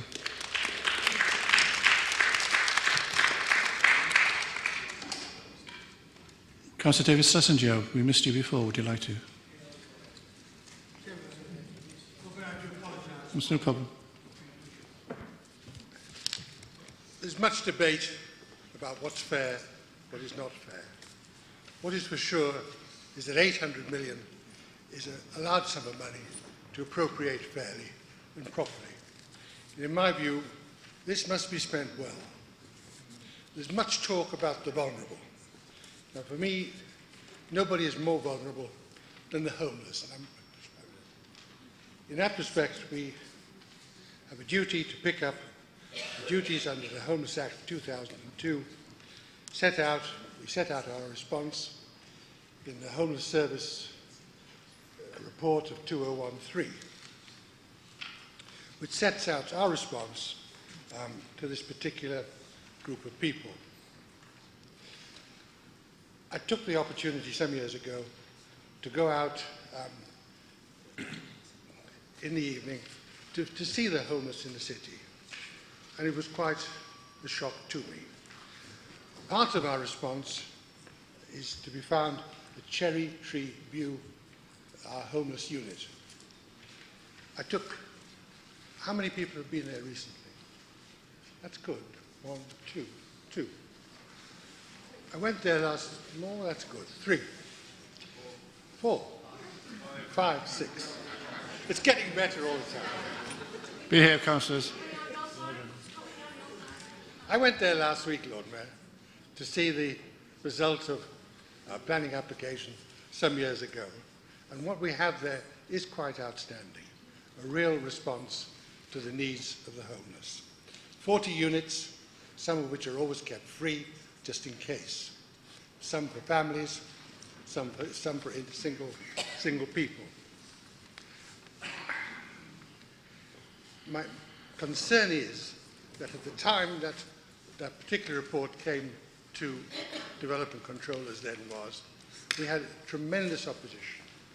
So that for me sets the scene where words are not, actions are not always in accord with words.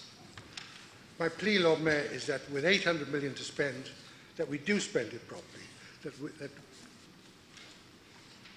that we do listen to what has been said on this side tonight, and hopefully some of the ideas taken forward. Lord Mayor, the budget is important. There truly is no need for a rate increase, which shouldn't be made, but that is something that we'll have to vote on later. That is all I wish to say, Lord Mayor. I thank you. Thank you, Councillor. Councillor Ben Riley. Thank you, Lord Mayor. First of all, I think I have to agree with Councillor Cott. This coalition government does care. It cares about the affluent Tory strongholds in the south of East England. Fair choices in tough times. I think that pretty much sums up the predicament that Newcastle City Council finds itself in under this coalition government. A massive 40% reduction in government funding of local authorities since 2010. The local government settlement seeing the North East have further reductions, whilst places like Surrey and Tory strongholds are seeing an increase. I was a bit shocked to hear Councillor Faulkner try to defend that, but for me there is no moral justification. We all know that the most deprived areas are the hardest hit. It's a cruel game of politics with vulnerable people's lives that the coalition government seems to be participating in. Now, as I've said before, I'm not saying it's not tough out there. I accept that it is. We all do. But we're asking for one thing on behalf of the people of the North East and Newcastle, and that's fairness. When I'm out serving the good people of Blakelaw and Newcastle, I see day in and day out the negative impact that these cuts are having on real people's lives. However, it's also when I'm out serving the good people of Blakelaw and Newcastle that I see the fantastic work that Newcastle City Council is doing to support residents and community groups and bringing to fruition innovative solutions to difficult choices that they face. I immediately think of the Blakelaw Ward Community Partnership, the brainchild of my colleagues, Councillor Stockdale and Councillor Pearson. The partnership was set up to protect public services in light of stringent cuts. It's a true partnership of local community groups, local organisations and the local parish and city council. It makes the best of council reductions forced on us by central government to reduce the impact on local people. The partnership is currently undergoing asset transfer to use community buildings that would have been closed. The partnership, I'm proud to say, helps provide children and young people services which would have been withdrawn. And that's something I'm proud to be a part of personally as a voluntary youth worker there. The partnership is buying back services from the council and YHN, such as care and maintenance, cleaning services, and, of course, the much-loved Blakelaw Library. Without the innovative approach of the Blakelaw Ward Community Partnership and Newcastle City Council, we could well have lost Blakelaw Library, it could have closed.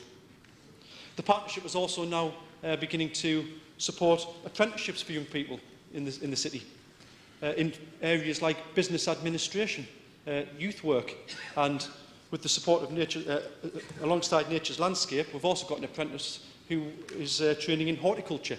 And I know that the Friends of the Church Garden, one of our local community groups, is very appreciative of his support, his work. Now, under the Blakelaw Ward Community Partnership, under the management of Glenn Pendleton, we've seen a 75% increase in the usage of community facilities there in the ward. This is a classic example of how Newcastle City Council is working hard with local communities to reduce the impact of cuts, and I, for one, am proud to be a part of it. Hard choices, yes, we've had to face up to some difficult choices. The coalition government has made a political decision to hit the North East harder, and the party opposite has to accept at least some of the responsibility as part of the coalition. As I've said before, if Newcastle had a financial settlement that was in line with the national average, we would have tens of millions more to spend helping people and providing services and helping the vulnerable. What we need is a fairer settlement for Newcastle and the North East. Clearly, we're not going to get that from the party opposite. We have no amendments, we have no plan from them, and we have no vision from them. What we need is a Labour-led council with a fairness agenda that puts fairness at the heart of every decision we make, supported, as I've said before, by a Labour government committed to helping those most in need. This Labour-led council is doing all it can to reduce the impact of cuts and support the most vulnerable, making fair choices in tough times. Thank you, Councillor. Councillor Henry Gallagher. Thank you, Lord Mayor. There's really nowhere else I think I'd rather be tonight than here. Having handed my season ticket to a friend. But anyway, there's one specific thing I'd like to discuss tonight. Some of my colleagues are talking generally about the budget, and that's the closure of the canteen. Technically, of course, it's not part of the budget because we only heard about it in one little slip of paper. And it says that the proposal to close the staff canteen arises as a commercial decision to meet targets under our civic enterprise agenda rather than as a formal budget decision. So if it's not part of this document, how do we know that a fair choice is being made in tough times? If there's no certainty of this decision being considered at this meeting and in the scrutiny meetings, etc., if there's no IIAs, etc., how do we know that decision is the correct one? And if the staff aren't given the decency of being discovered that way, do we actually have a second-class workforce within this council? So what else could we do, though? I mean, there's lots of things we could do. I think it was Councillor Jones who mentioned in an email last week, North Tyneside Council. Now, I regularly go to the North Tyneside Council canteen because I work at the Cobalt Business Park, and it's a really nice environment. It's light, it's airy, it's spacious. They've got lots of good things there, and it's the sort of thing that perhaps we could be doing here and perhaps should be doing here. I mean, other things we could look at, have we actually looked at changing the opening hours of the canteen here? Was there a user survey done to ask users how they would like to improve it? Good. I mean, there's plenty of retired staff who still come to town and what have you. Perhaps they could be, enticed to come back and meet old friends and what have you. I look at a place like the Pandin Room, and I think that would be a great place for an extra restaurant, particularly with all the dividers open, and you're there above the banqueting suite, and perhaps, having that as a perhaps slightly posher restaurant, it could even help to subsidise the rest of the canteen elsewhere. So anyway, I mean, what we would like to see, we'd like to just see a 6-month deferral on this decision, so we can look at putting an alternative business plan in place. Now, obviously, I realise there is no such thing as a free lunch, literally, in this case, so we wouldn't support an indefinite subsidy. But, let's just give the service and the staff a little bit of time, and let's just examine if we can find a way to make the service pay its way. Thank you. Thank you, Councillor. Councillor Sue Pearson.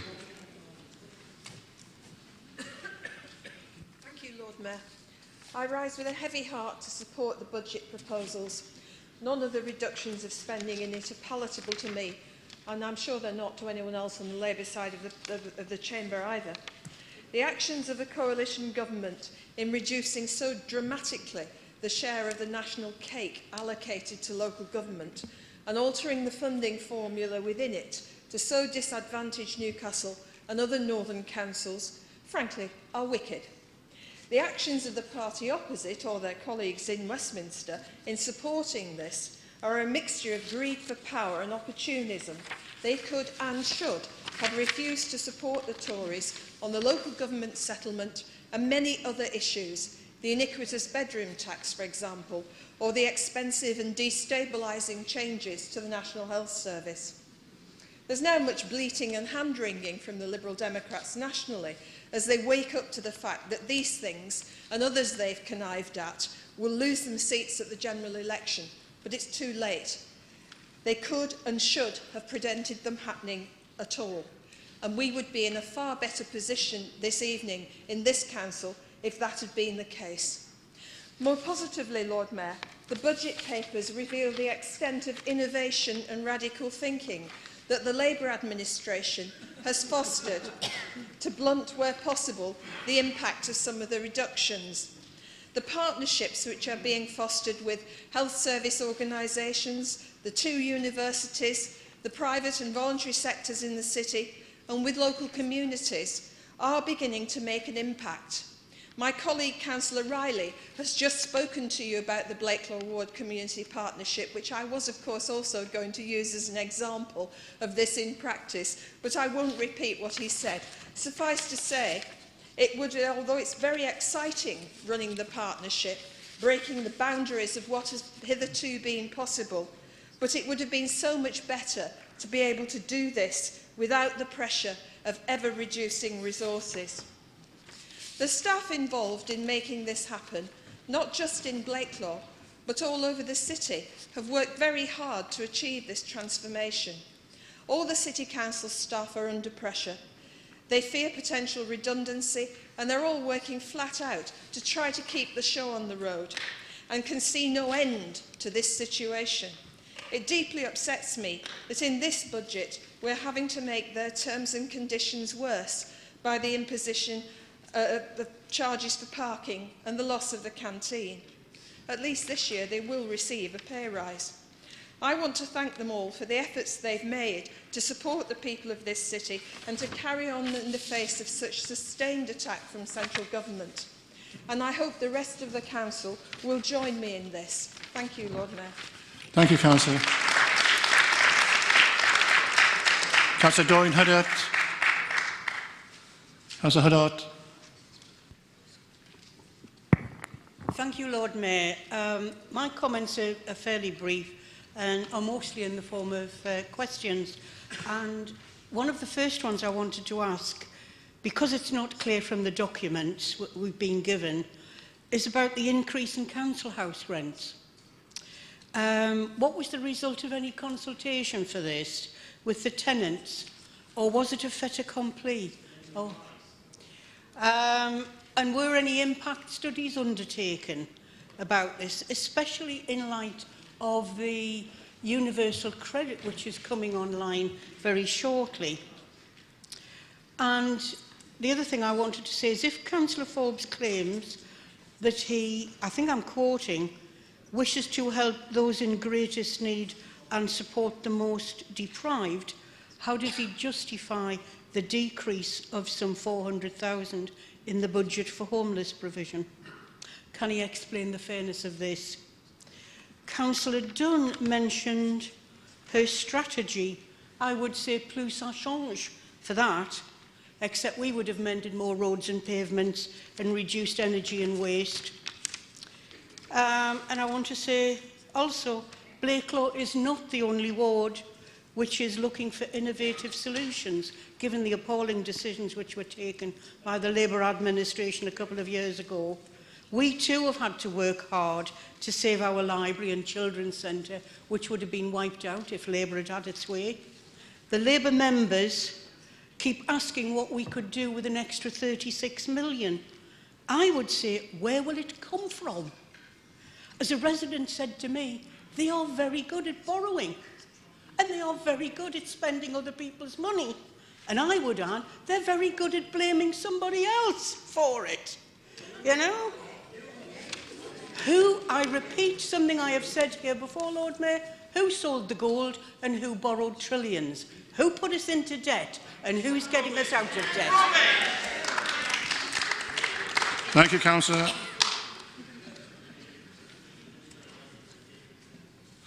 Councillor Steve Powers.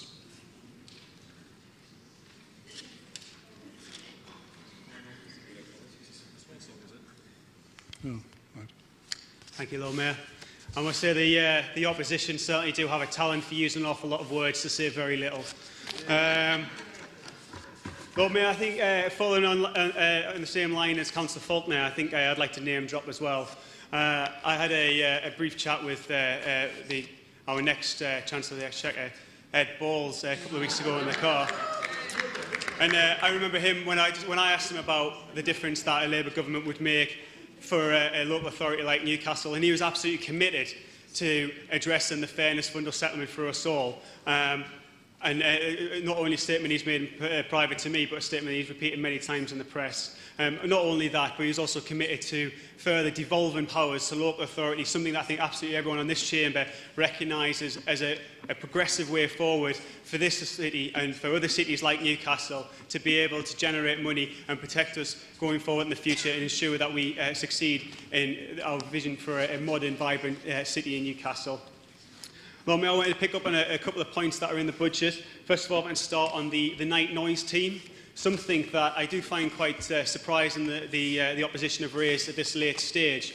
I think residents will be no doubt surprised to hear of the mistruths that have been put around, particularly by the Eusburn Liberal Democrats in their recent post in the Journal that states we're going to a left message-only service, something that's absolutely false. Not only that, but they also launched a petition on their website 3 weeks after the consultation closed and yet still hasn't been submitted in time for this budget tonight. I think residents in our ward will be no doubt that Eusburn simply don't care about the night noise service and is just using this as an opportunity to jump and make a political comment on it.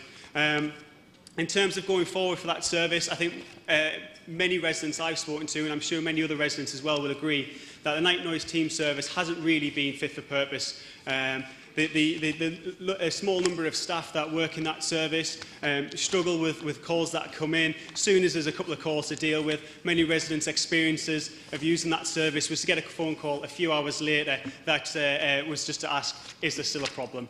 I don't think that, for this local authority, we can accept that as being a fit-for-purpose service. Going forward, we will end the service that will go out in the night time, but there will still be live staff to handle calls that will be fully trained, that will take on board the residents' concerns, make details, and advise the resident how it will be dealt with a follow-up visit soon afterwards, the following day or within that working week, by officers to the perpetrator, as well as the perpetrator being wrote to, with more appropriate action in place to deal with more persistent offenders. If the resident obviously can't put up with any noise that's currently existing, they still have the opportunity to ring the police, who are still there to handle this type of complaint.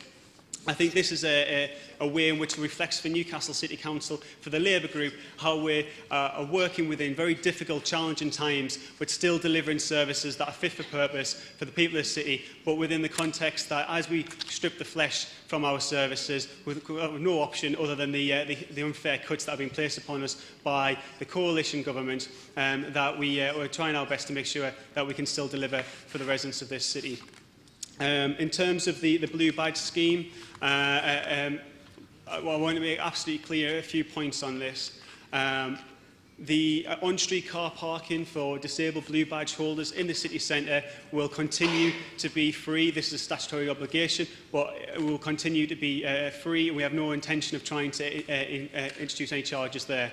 In terms of our multi-storey car parks, which we operate like a business, just like the private operators of car parks in the city centre, we're looking to introduce a parking charge for Blue Badge holders. They already happen in private car parks, and they also happen in some of our other business car parks in the city centre, including the NHS will be looking to bring them in. It was brought them in at the Freeman Hospital.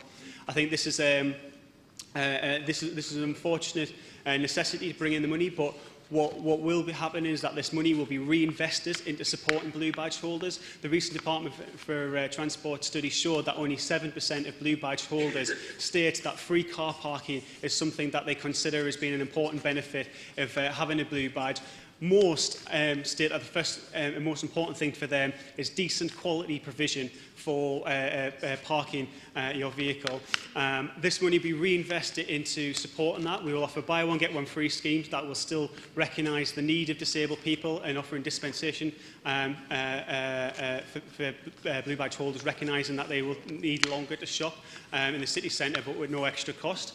The money will be reinvested into increasing the number of car parking spaces available within the city centre on the street level. It will help support our shop mobility scheme, of which we spend more on that than any other local authority in the region.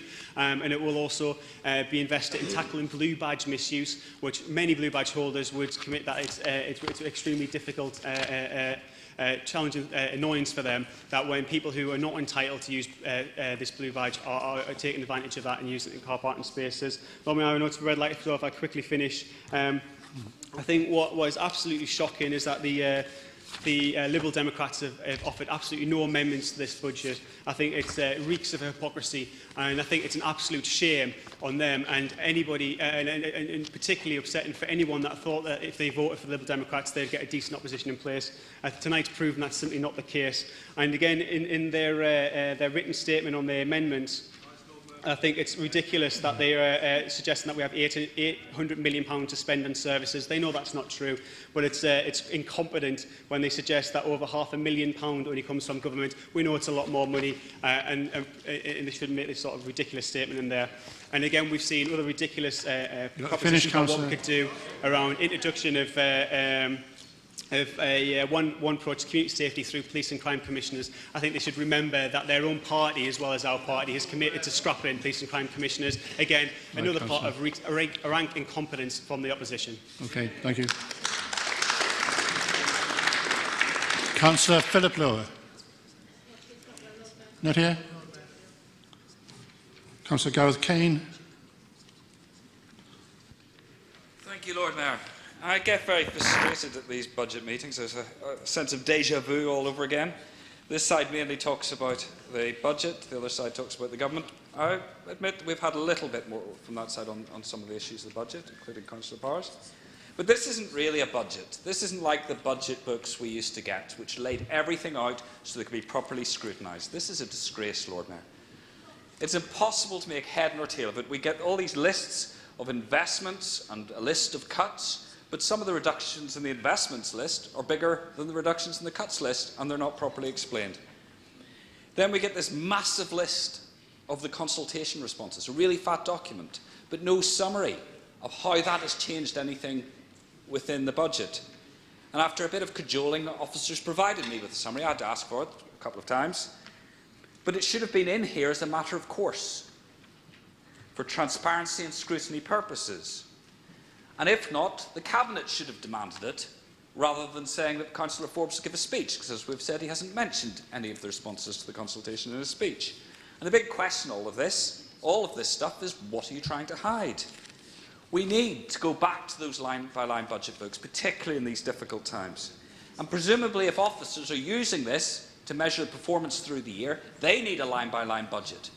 Now, are we really setting this organisation to manage £800 million worth of budget with these lists? Or is there a proper budget that none of us as councillors, or few of us as councillors, get to see? I think we ought to know. But once you scratch into a lot of these things, all sorts of interesting things bubble up. Now, I don't obviously have time to go through everything I found in here, but there's £2 million cost pressure on roads. But it's not a cost pressure at all. It's a political decision made by this council to move £2 million back into the budget. But that comes up as an external cost pressure, so it comes into the whole however many million government cuts rhetoric that we hear from the other side. And the big question is, why is it being moved out of capital anyway? And the second thing is, of course, the government's given the council £14 million extra recently for road repairs. Where does that appear in the budget? It doesn't seem to appear at all. Then if we look through that list of service reductions, I found the one on saving £320,000 through encouraging recycling by residents. Now, that's not a cut or a service reduction. That is saving money by working smarter, delivering better services to deliver savings. Everybody wins. But it's dressed up, again, as a cut.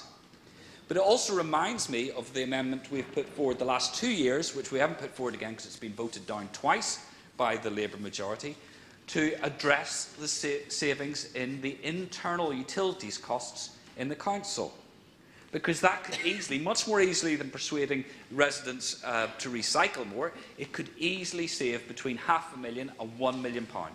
More than enough to cover the cost of the night noise service. And if Councillor Powers thinks his night noise service wasn't up to scratch, he could have taken some more money out of that and improved it. Instead, we've got a reduction, and it is overnight going to be replaced by an answer phone.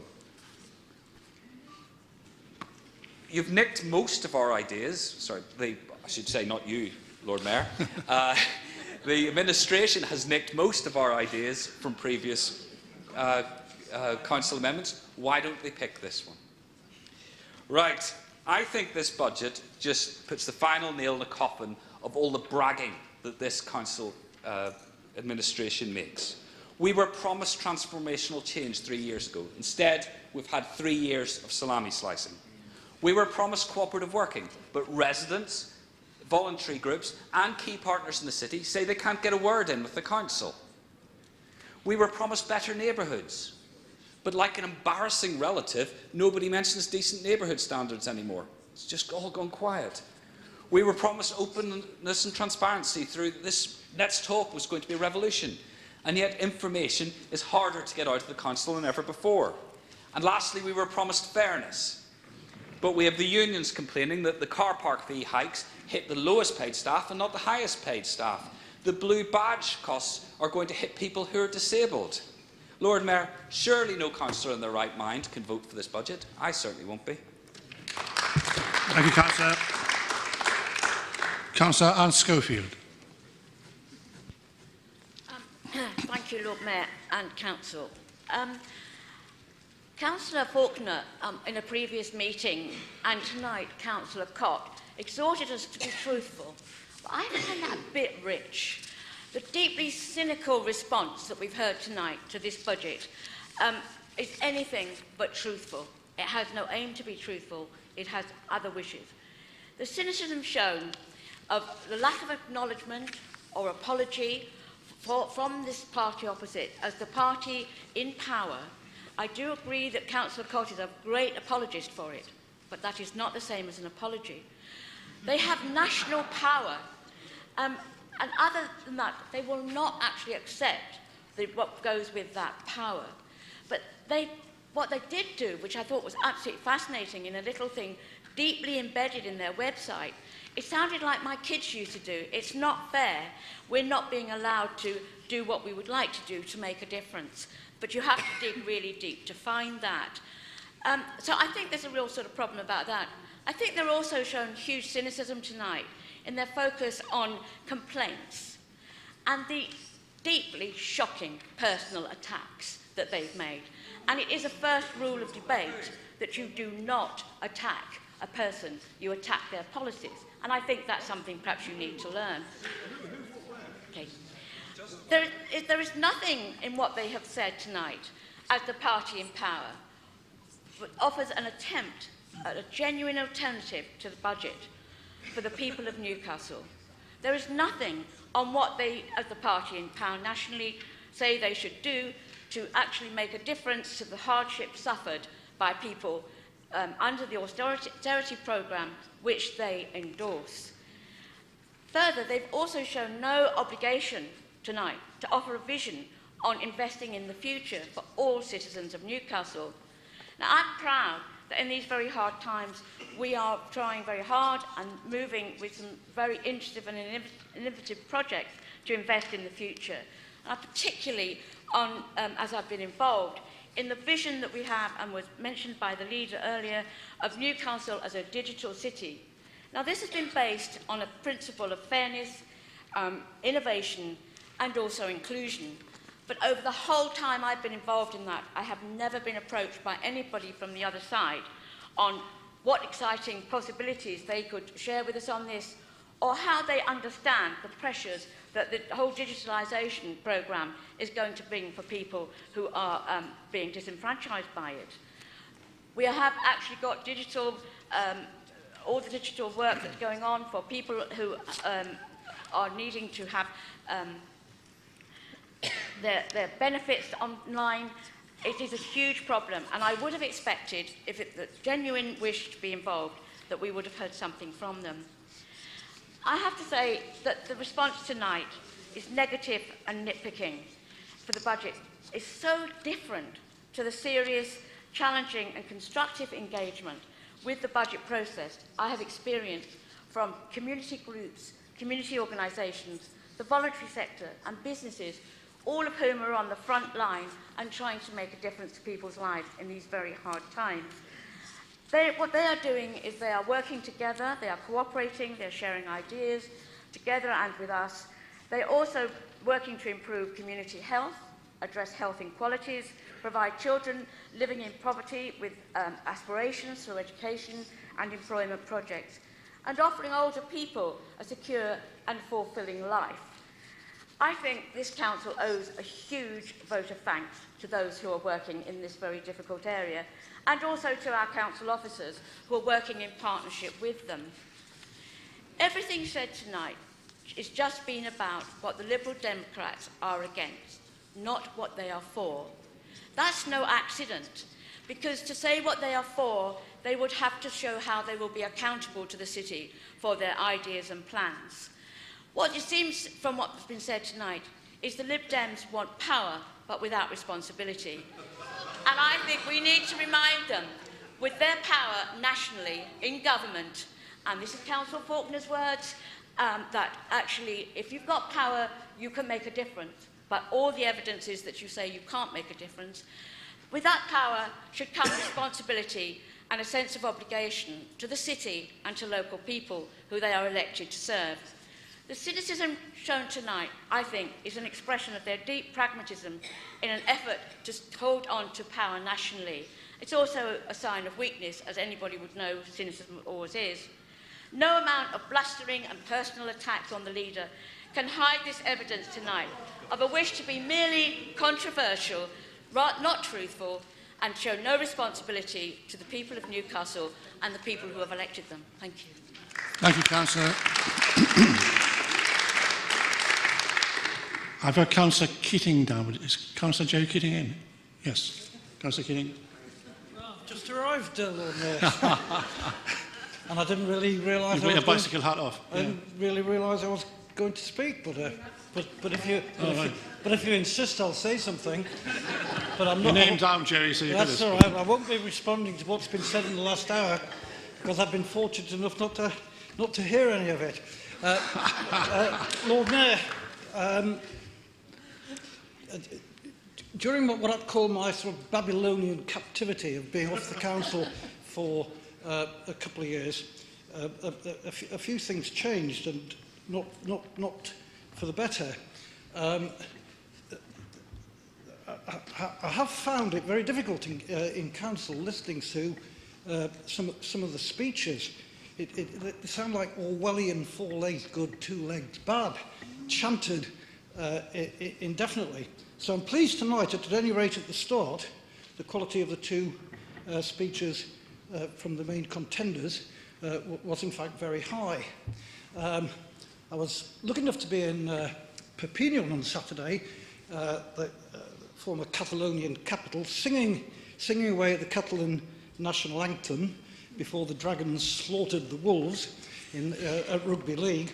And there was a phrase, bon cop de folk, and it made me think of David Faulkner, bon cop de folk, a big strike by a sickle rather than a hammer, and that's the way he was, as he always is.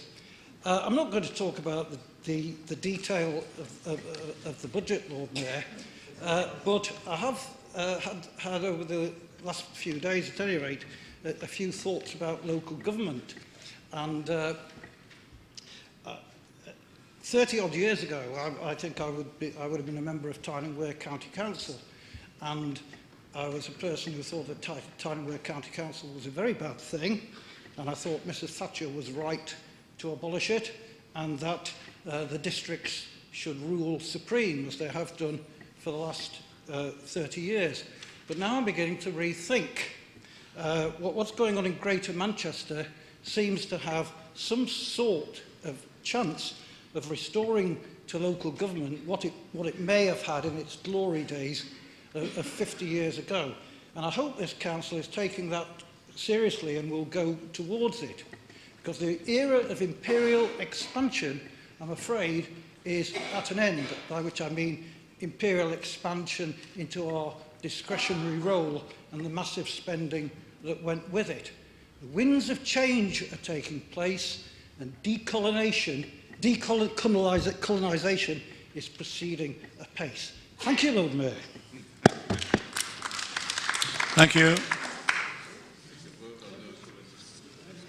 Councillor Felicity Meldenson. Councillor Meldenson. Yes, please.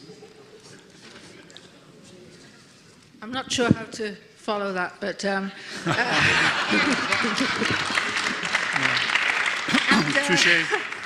and I think some of what I'm going to say has already been said by other members of this side, but I want to say it, and I believe in what I'm going to say, so I'm going to say it anyway.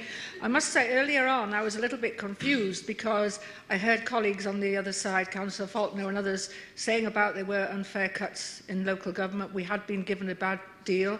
But I've also heard over the year that they were against the bedroom tax, they were against benefit sanctions. And so I have to remind myself that it's the Liberal Democrats in power with the coalition that have actually brought about these various cuts. So I hope we do, when we come to the general election later in the year, we do see the result of that dissatisfaction. But going on to what I have to say, I was a victim of cuts myself. My job with the council went in 2011, so it's been very hard to see many other workers threatened with redundancy. Good people in good jobs, and by good jobs I don't just mean that the jobs are paid a living wage, are decent contracts and have good training opportunities, but rather these are jobs which are vital to the well-being of Newcastle residents. Street cleaning, care workers, school assistants, planning officers, a very long list. It's also been very hard in the communities to see the hidden cuts, services which are still there but which aren't able to deliver so quickly or effectively as they did, and which rely so much on staff putting in longer hours and goodwill from residents. I think everyone in the chamber is committed to the importance of local government, and yet it doesn't look like this coalition government actually agrees with that. We're all agreed they've targeted local authority services in the most deprived areas of the country. And I think we all recognise that cutbacks have to be made across public services, but not at the expense of the most vulnerable, and not so it means our children can't take for granted the services we have grown up with. Health services, decent affordable homes, support where in difficulties, and access to relevant education well into adulthood. So this year may be a turning point. We have a general election later in the year. I believe the Council has done the very best it can in the face of unprecedented unfair cuts. No one is pleased to what they have to do and what we have to support tonight, but it has been guided by principles of fairness, equality, innovation, maximising external funding opportunities, and also the need to ameliorate the impact of other public service cuts, such as I've mentioned already, bedroom tax, sanctions, etc. There is very little left to cut, and this has been said again on both sides. So for the residents of Newcastle, I can only hope that when we meet here after the elections in May, that we are not faced with another 5 years of a Tory government in coalition with anybody. And that's what I hope for now, and I hope that everyone on this side will agree about that. Thank you very much. Thank you, Councillor. Councillor Greg Stone. Thank you, Lord Mayor. I read the paper this morning. After I'd read about the IFS report, which finds inequality has fallen in this country, I read the comments of Councillor Forbes about lack of vision for Newcastle, which I found ironic.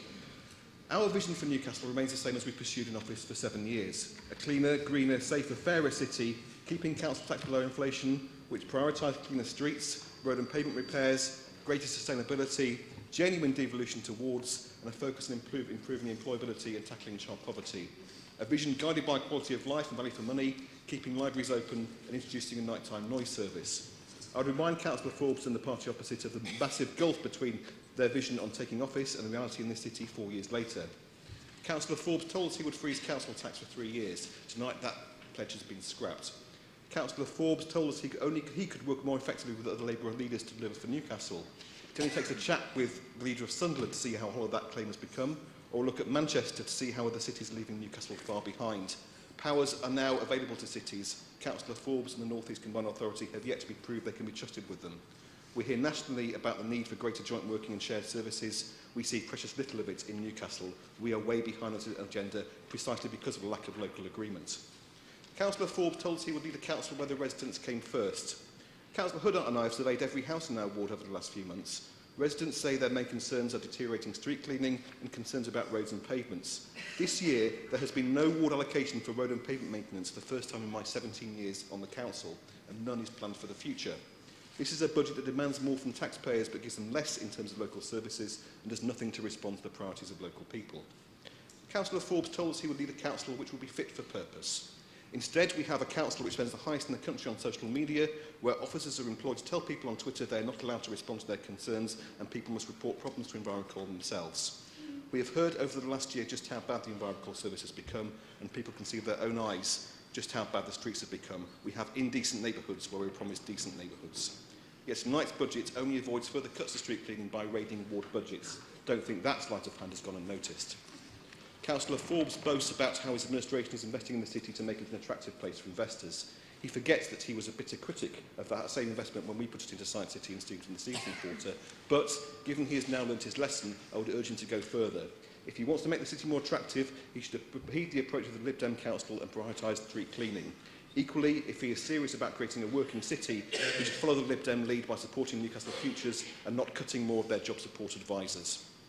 Lord Mayor, Councillor Forbes talked loudly about how fairness would be at the heart of everything the council did under his leadership. I recall his speeches in previous debates about how wicked it was to increase funeral charges, taxing the dead, he called it.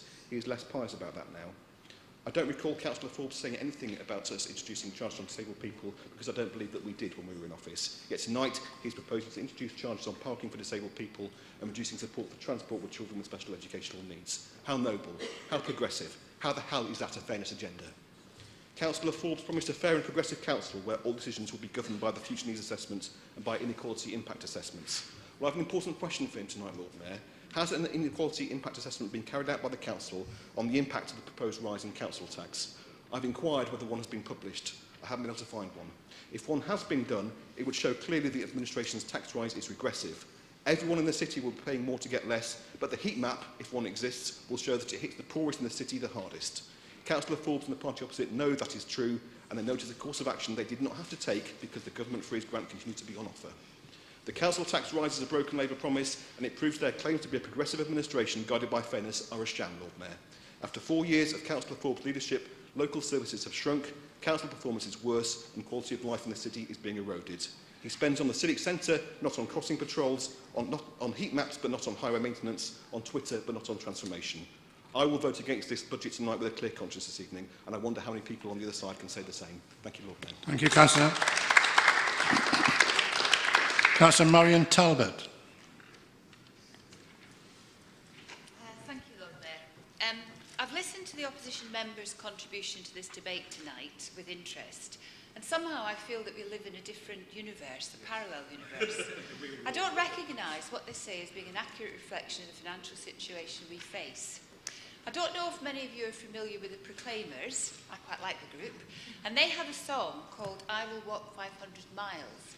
There's a line in that which is about, and when I haver, I want to be the man who havers next to you. Havers is a good Scottish word meaning someone who frequently talks complete nonsense. That's what the Liberals are serving up tonight.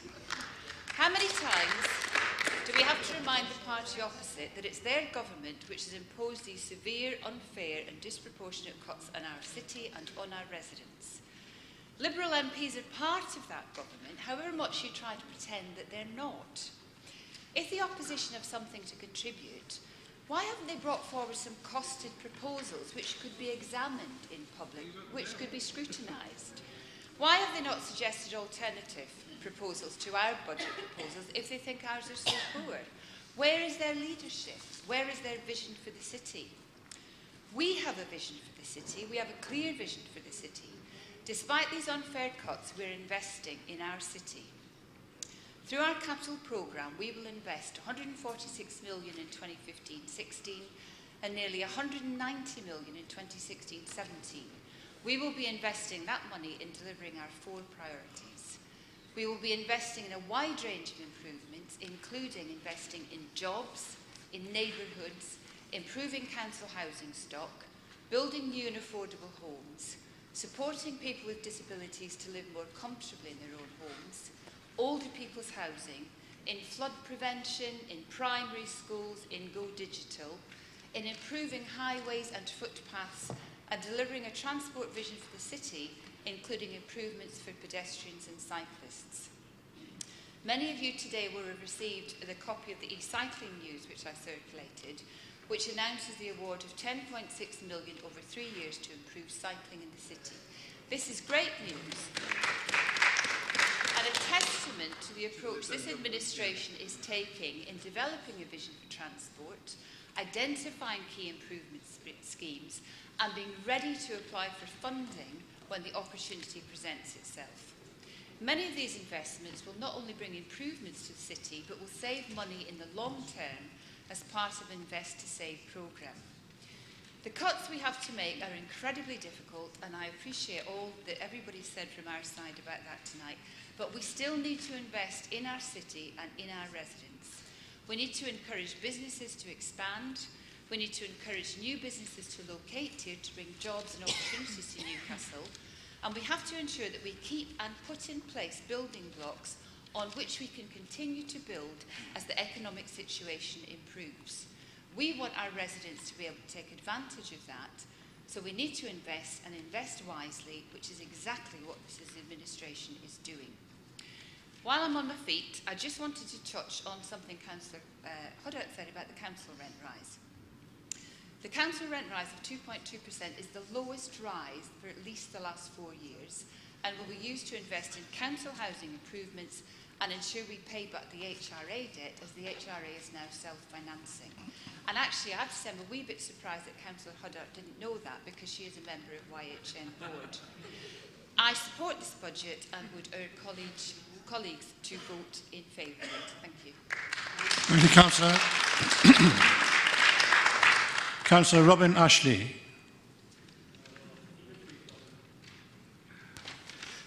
Thank you, Lord Mayor. The proposals in tonight's budget are no more than the latest chapter in the sorry story of the current administration's control of our great city. It's a story of delivering less for more. Newcastle's council taxpayers will be charged more and get less in terms of council services. As Councillor Lower noted, this budget proposes to raise council tax for the coming year by 6.5 times the current rate of inflation, while service provisions are cut by a further £40 million. And let's not forget, as I have several times said in this chamber, these reductions were necessary because of the last Labour government's economic mess, for which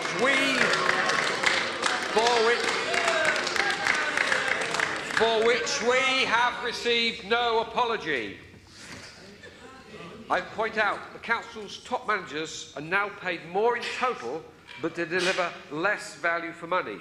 Over the past 3 years, as the numbers employed have reduced by 30%, the pay bill for the most senior officers has increased by more than 31%, whilst the number of managers paid more than £50,000 has reduced by only 3. As in our army, our generals are excellent individually, but we have too many. The council is, as a result, less fiscally efficient than in 2011-12, because the total employment bill is now a greater proportion of total council spending.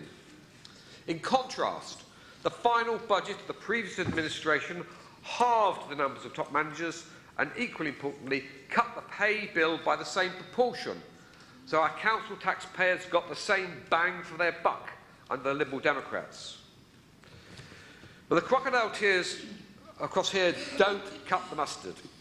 The council leader spends his time blaming cuts on the coalition government, but we have no evidence that his friends, the Eds, will give Newcastle a brass farthing more if, as looks increasingly unlikely, they form the next government in May. Would a Labour government reverse funding plans? Of course they won't. Ed Balls has already said so. And Labour won't turn the clock back. The third Viscount Stansgate says so. Tonight, the leader has taken credit for responding to government rewards for improving the way things are done. But at the same time, having blamed the coalition for cutting Newcastle's grants for the last 3 years, Labour policy is to turn down over £1 million in grant to freeze council tax for the coming year. Instead, Labour wants Newcastle's residents to pay over £2 million extra in the coming year without consultation or referendum, but admits that at best the council's coffers will benefit by only £600,000. which, to put it another way, is 1.5% of the cuts they will implement at the same time. That's a £2 million bill for Newcastle's residents to pay for yet another political gesture as Labour breaks its manifesto pledge, which makes Labour more or less financially incompetent. Thank you, Councillor. Councillor Jane Strether.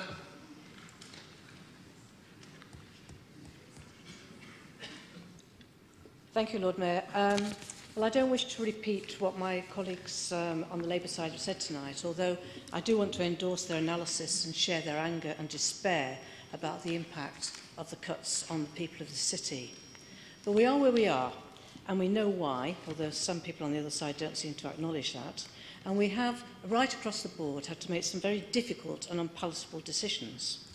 However, the point of me getting to my feet tonight is to stress that I think that we've done that in a competent and in the fairest possible way, and not least regarding the services to parents and children through our reconfiguration of Sure Start and related services following our Children's Services Review.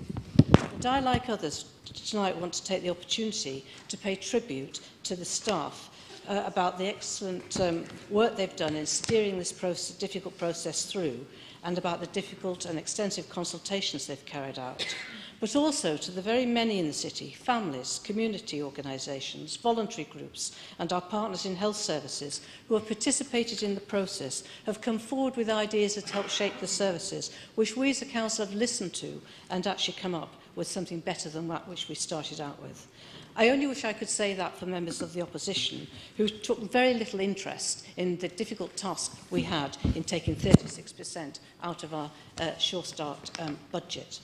So that's been a very painful and difficult experience, but it has been done in an intelligent and sensitive way through that review, and we have never lost sight of the needs of our most disadvantaged families and communities in the city, and we have striven to be fair. Now, you know that Sure Start was introduced by a Labour government, initially in response to concerns about postnatal depression and the effects on mothers and babies. It then went on to include a wide range of family support services with some childcare provision through children's centres. It has fostered better collaboration working between various children's agencies, much needed, and it's been quite an achievement. It has been a precursor of wrapping services around the family, which all health and care services are now tasked to do. We've developed these services over 15 years and it has enjoyed cross-party support. All these services have been subject to Ofsted inspections and we are proud of the achievements. They've all been rated good or excellent, and we're the only core city that has managed to do this. But the budget cut has required us to have a major rethink, and we have a new model of delivery with the introduction of family hubs with a full Sure Start offer to families in our most deprived communities. So yes, we have had to withdraw the offer from some families and concentrate service on those most in need. However, it is worth remembering that in those areas now eligible for the full Sure Start offer, and other families will get something, the full Sure Start offer areas contain 60% of the city's children. Other children who do not live in those designated areas will still be able to have help through other family support services and children's services processes. And all families with young children can access Sure Start services for advice and direction to appropriate sources of help. This council is committed to giving children the best possible start in life, and we will strive to defend Sure Start family support and the many other preventative services which contribute to the same. I think given the hand that we've been dealt by the coalition government, we have this year been caring and competent in protecting key services. I fear, however, the next 2 years are likely to be the greatest challenge so far. It is somewhat ironic that local government, which is currently going through a renaissance with Newcastle as an exemplar, is being unfairly denied the resources that it needs to deliver what people want and need. I say bring on a Labour government in May, and let's start to repair the damage inflicted by this coalition government, driven by warped ideology and unfair grant distribution. This is a good budget for hard times. It's not the budget we wanted, but it's the best that we can do, and I think we've worked hard to achieve it fairly. So I urge the opposition to stop sniping and support it. Thank you, Councillor. Councillor Morg Donnelly.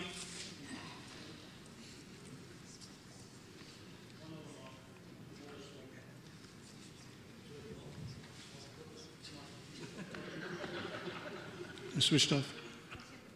There you go. Now we're cool. Thank you, Lord Mayor.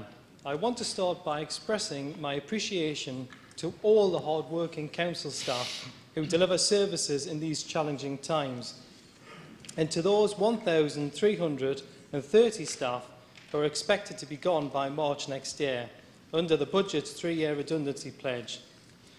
Whilst the budget claims to protect services, I can't agree with some of its proposals.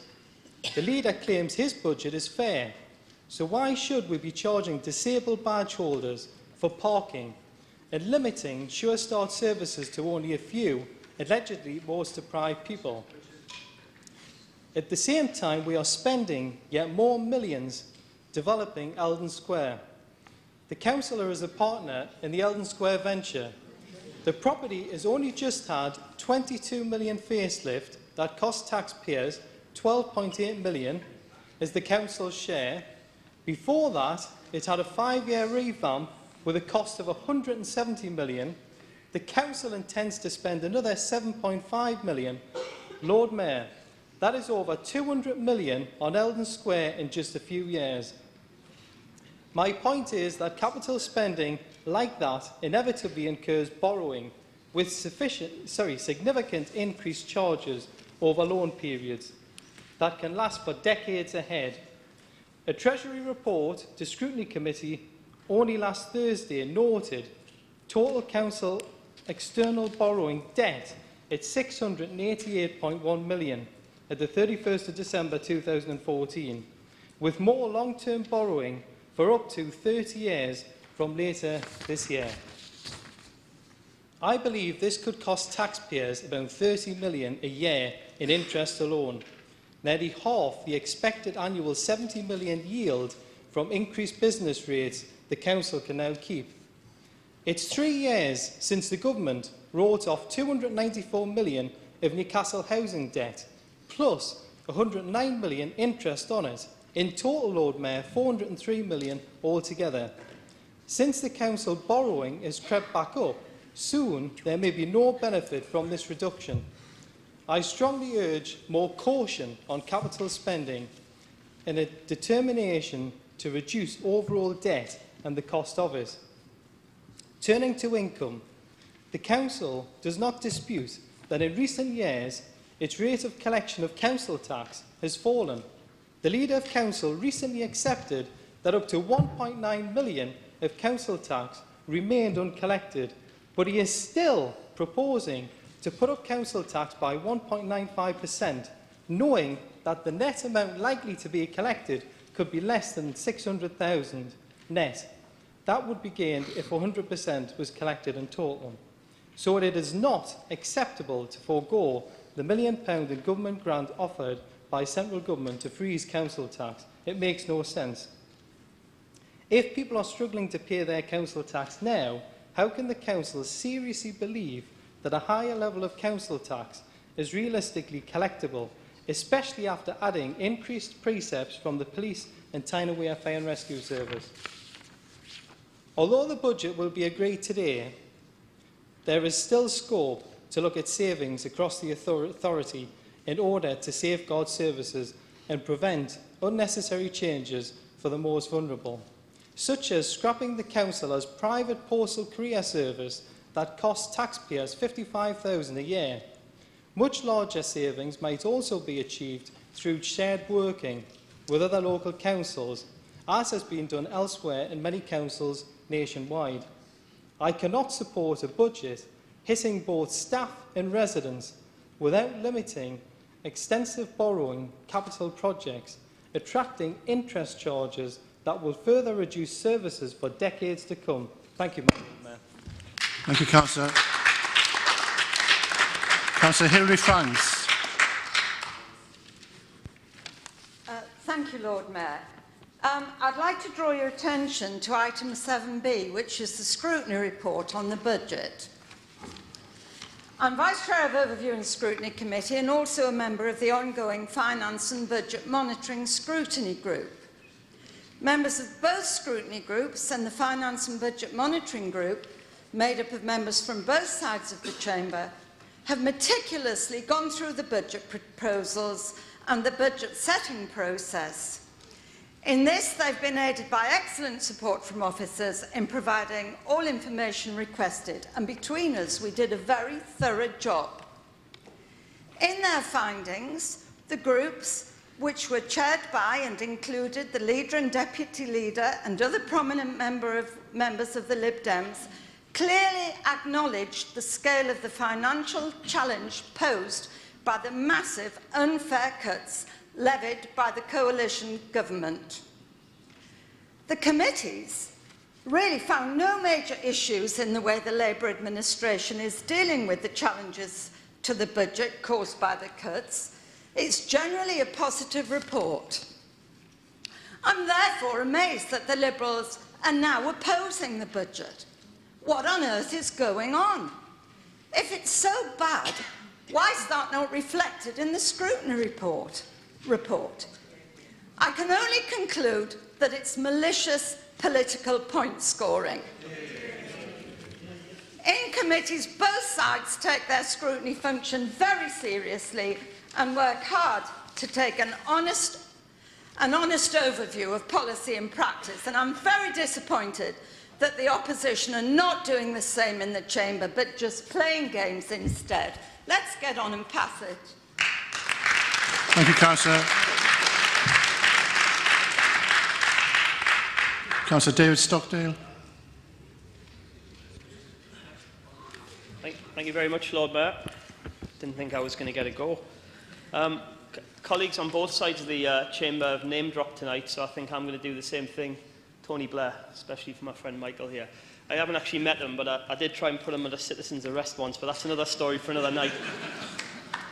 Tony Blair, I think, however, said it best when he said that the great advantage of the Lib Dems is precisely no one knows what they stand for. And how true is that here tonight?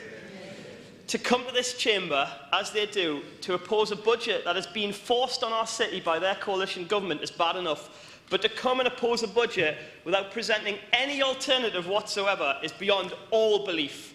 It's politics at its worst, and you know it. I wonder, do you really think that the people of Newcastle are going to fall for your games? You're playing politics with people's lives, and that is just plain wrong. I know what you're doing. Hillary, we all know what they're doing. You've concerned yourselves with writing the next headline of hocus pocus, or whatever it is you call that rag you shovel through our doors every month. You've deliberately chosen to do that rather than meaningfully engage in the budget process, so you can simply vote down whatever it is that we're going to propose tonight and bound out of this chamber and present yourselves as champions of the people.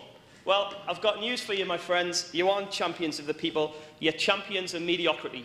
You're champions of gesture politics. You're champions of the very thing that switches people off to politics and to politicians, and it's shameful. What you've done only serves to demonstrate your collective, I don't mean to be unkind, because I do like many of you, but your collective desperation to be liked. Well, guess what? You aren't liked. There's a reason you're languishing at 5% in the opinion polls, well illustrated by your pathetic performance here this evening. You sold out on Britain by clambering into bed with the Tories, and rather than stand up to them in government, as we all hoped that you would do, you've fallen into line behind them.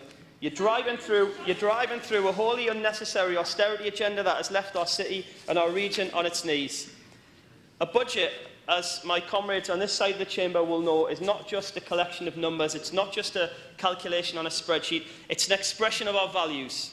It's a statement of our hopes, and it's a declaration of our aspirations, the aspirations that we all have for our city and the people that we are elected to represent. Now, the Lib Dems have come here tonight with a blank piece of paper, I think tells you everything you need to know about them. Unfortunately, I'm very sad to say that I think over the last few years they've vacated their principles for political advantage, and in doing so here tonight they treat the people of Newcastle with absolute contempt. We've tried our best with this budget to base it on the principles of fairness, to protect the most vulnerable, to protect valuable public services, and to protect as many jobs as possible. We've done this despite contending with a grossly unfair Tory Lib Dem budget cuts that have clearly hit our city hard. Now I'm going to finish on this because I know there's probably a few more speakers and Geordie's keen to get home. I'll finish on this. Austerity doesn't work, and I hope that the people of Newcastle will join us in getting rid of the Tories this May so we can come together and build a Britain for the many and not just the privileged few. Thank you. Thank you, Councillor.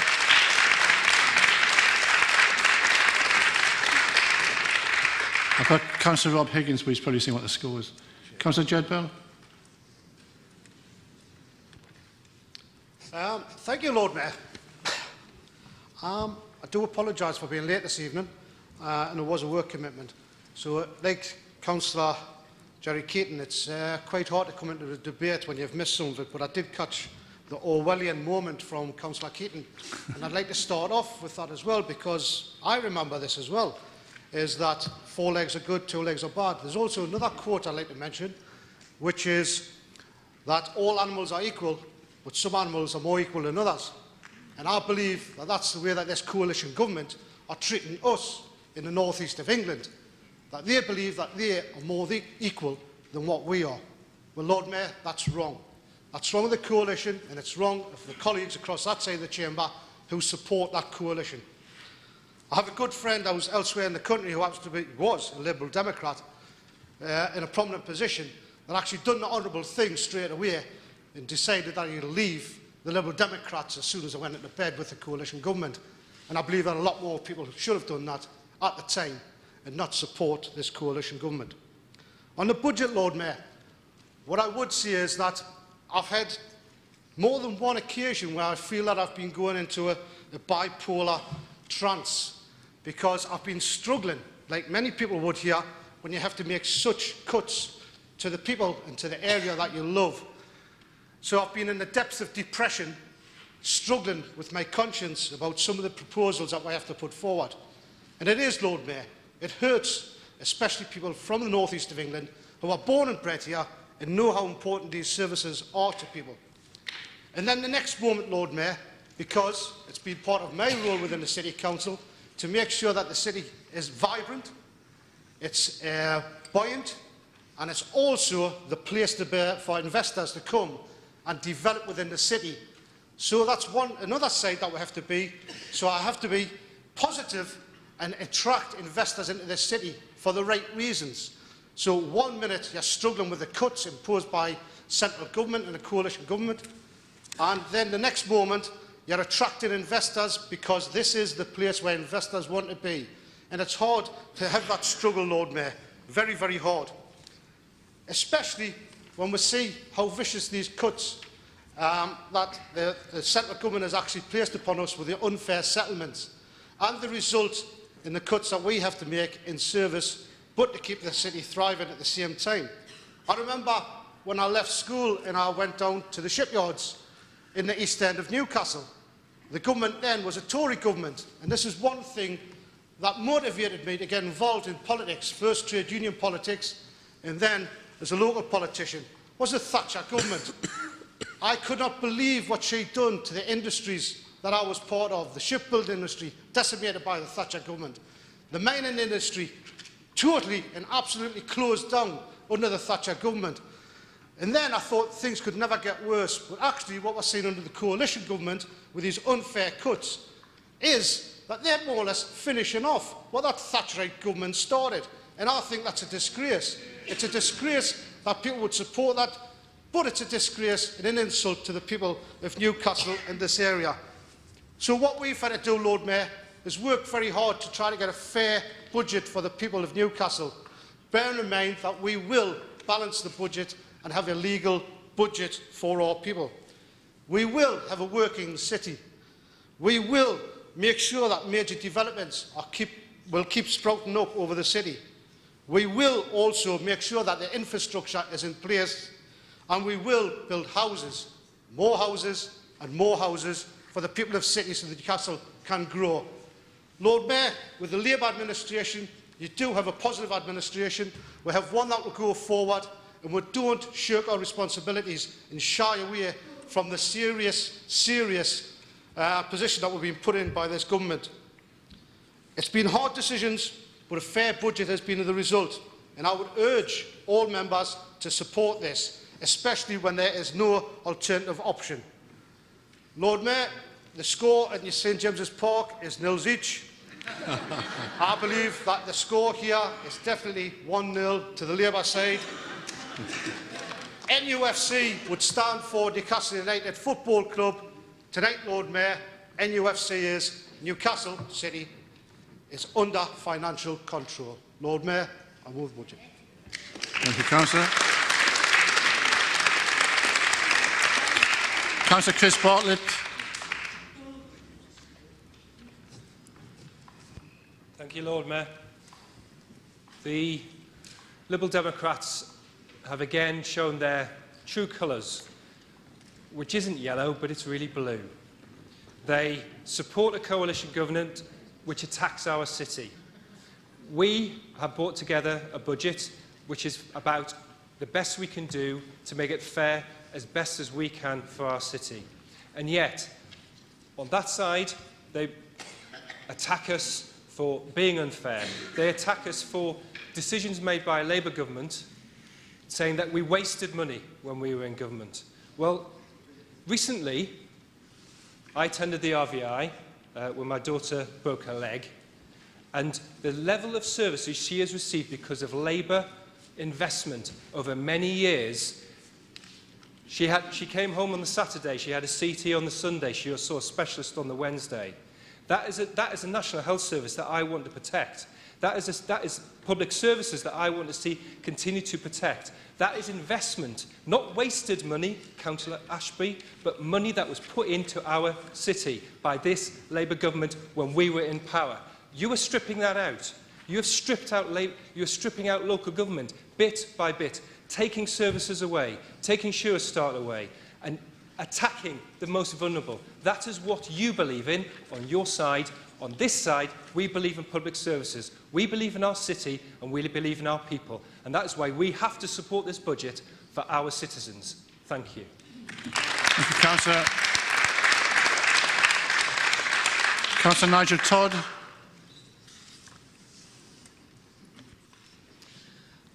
Thank you, Lord Mayor. Quite a lot of what needs to be said has been said, but actually I want to start with something else, and it's something I think many of us might have missed, and that was something you said way back at the start of this meeting about the terrific and amazing display of unity by Newcastle's people last Saturday, and you gave an acknowledgement to that, and actually I wanted to say thank you to you for going onto the Speaker's platform at that rally and giving the city a voice.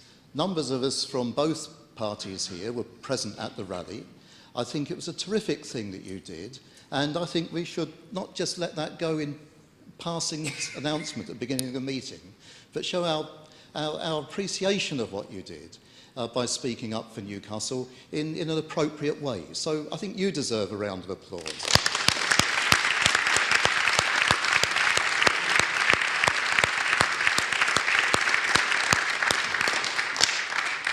Thank you, Councillor. There's a direct... sorry. I'm totally embarrassed. Thank you. Sorry, there's a direct relevance between that and what we're discussing now, because that was about people, and budgets are about people in the end. They're not about sort of things, unless, of course, you happen to be the present coalition government, in which you take a different view of people and you enter into the fantasy land that's been described by some of the speakers opposite, who resort really to just playing party political tricks and knockabout. I'll sound like Nick Cott in a moment, but actually don't worry, I'm not going to sound like you, because I think everything is political. And one of the big political problems that we face and why we're in this situation, ironically, has little to do with governments. It has everything to do with the global failure of the banking system. It's the bankers and their system that has brought us into this setting.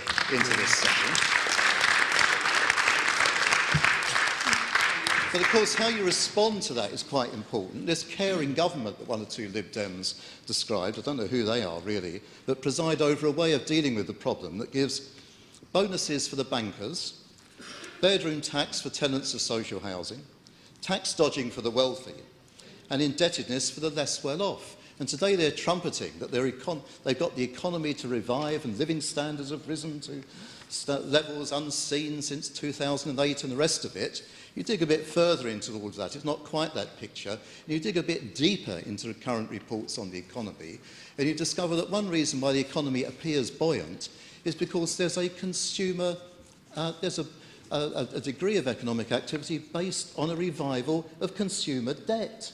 We're being managed back into one of these stop-go scenarios that is, of course, going to be devastating given the scale of the international economic crisis, which they won't face up to because their friends are benefiting from it. Some of them are benefiting from it. So they don't really care that much about the rest of us. Because councils are left to pick up the pieces, the human costs of this, whilst being shot to pieces really themselves. And a lot of that has been covered very ably, I think, from this side earlier on in the evening. But the unfair funding systems, the way in which funding is biased in favour of Tory and Lib Dem councils against Labour councils, in favour of affluent areas against least affluent areas. We're all familiar now with the way that this government works.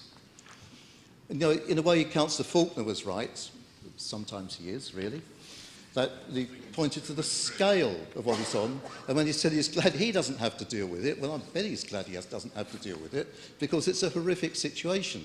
You can't square the circle in local authority budgets without causing pain. And we all know that, really, and to some extent, some of the stuff that's been coming across from the other side ignores that set of issues. But I'm glad within what scope is available to us, we've been able to do one or two things around perhaps giving some fresh support to neighbourhood services, which I think people across the city will be very grateful for. But, you know, it's a grim future that we're facing under this government. And they offer nothing new if they're returned to office. Well, we're not prepared to face a grim future. The country isn't going to put up with a grim future. And next May, we're going to make a change. Thank you, Councillor. Councillor Denise Jones. Councillor Jones.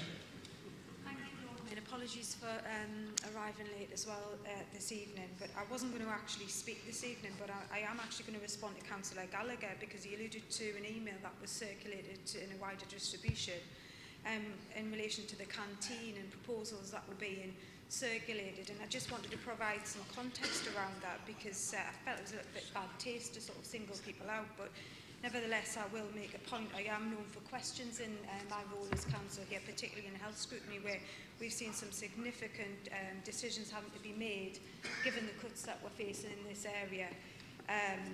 But then we'd like to commend colleagues in the Cabinet working alongside our health colleagues to try and sort of rectify the disastrous situation they're faced with, you know, and facing it on head on. I just want to make a point really that I have actually worked in North Tyneside and I've actually visited Gateshead in relation to the comment in the canteen. Actually, what I think was missing from that was the fact that actually where our work was Cobalt Business Park and the canteen was in the middle of a business park, which doesn't have the same sort of volume of shops, cafes, restaurants within walking distance of our canteen here in the city, and offering a completely different range of cost prices and variation in food. So I think you have to take it in context, and I think it was probably not at the time when you've mentioned it there. So I just want to make a point really to say that I completely support my colleagues tonight in this budget. And the reason is because I don't believe that anybody in this cabinet really wants to have to make these decisions, but I think they're actually forced to make these decisions. And we have a different ideology to yourselves. You know, we do like to help people up and give them a handout when they're in need, and I don't believe that you do. And unfortunately, I just wanted to point that out. And just to sort of point out what, you know, and to compliment what Councillor Mendelsohn said earlier, that really the message is simple to me. We need to come out and vote in this election and get this coalition government out so that we've got some hope in Newcastle for the future, because if we could see another 4 or 5 years of what we've got, I don't think we'll have a society, never mind broken society, I don't think we'll have one because of what you are doing in this region. It is absolutely unfair and disproportionate, and I think you've got to take some responsibility and accountability for that. So, you know, I just want to commend my colleagues after what they've had to go through in the last few years to try and face what we have. So, thanks very much, Lord Mayor. Thank you, Councillor. Councillor Philip Lower. Councillor Philip Lower? No? Okay. Councillor David Cook? Cover things that have already been more than adequately covered. But I would like to respond to some remarks that Councillor Faulkner made about introducing joint working with the combined authority. it's simply not in the remit of the mechanics of setting the budget for this year to do that. And likewise, the 4-year election is simply not something that could be considered in the terms of this budget, and it's a red herring to introduce it. Now, we've been listening to this debate for a long time now, and I've actually only heard 2 mentions of the pantomime villain, and that's not Councillor Faulkner, incidentally, it's actually Eric Pickles. Now, Eric Pickles has been quoted as saying, "These cuts have occurred and the sky hasn't fallen in."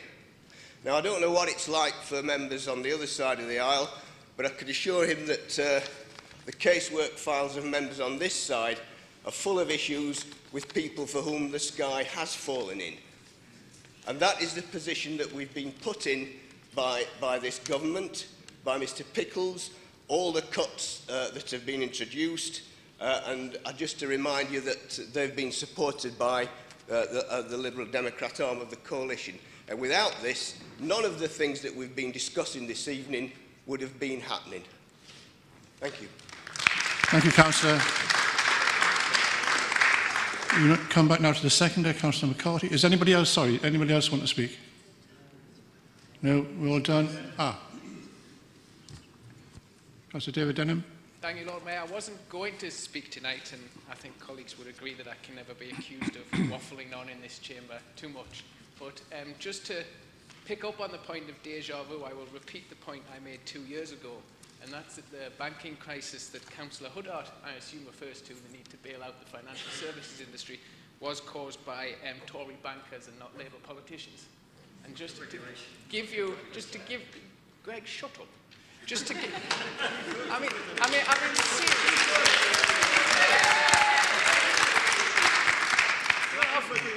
you don't have to go on a bit. Well, tell you what, I will give you a bit of a sort of modern history lesson, as it were. The contagion that spread from the subprime mortgage crisis was incredibly quick and incredibly severe, and the Royal Bank of Scotland presented to the Treasury to state that within hours they would have no working finance whatsoever. Now, stop and think about that, Councillor Huddart, for a minute. What would that have meant? That would have meant the largest bank in the world, and subsequently every other Western financial institution, denying its customers access to their own money. If you are advocating that what the last government did was wrong, I assume you are advocating that we should have allowed the complete collapse of the social fabric of the Western world. If that is what you're advocating,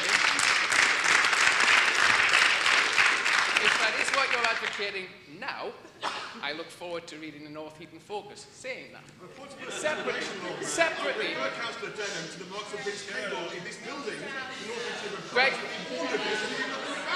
Greg, do me a favour, sometime let me know what village you come from, because I'm pretty sure it's missing its idiot the way you carry on in here. And I'll just finish. Right, okay, gentlemen. Well, you know, Councillor Stone, you're up and let him finish what he's got to say. Councillor.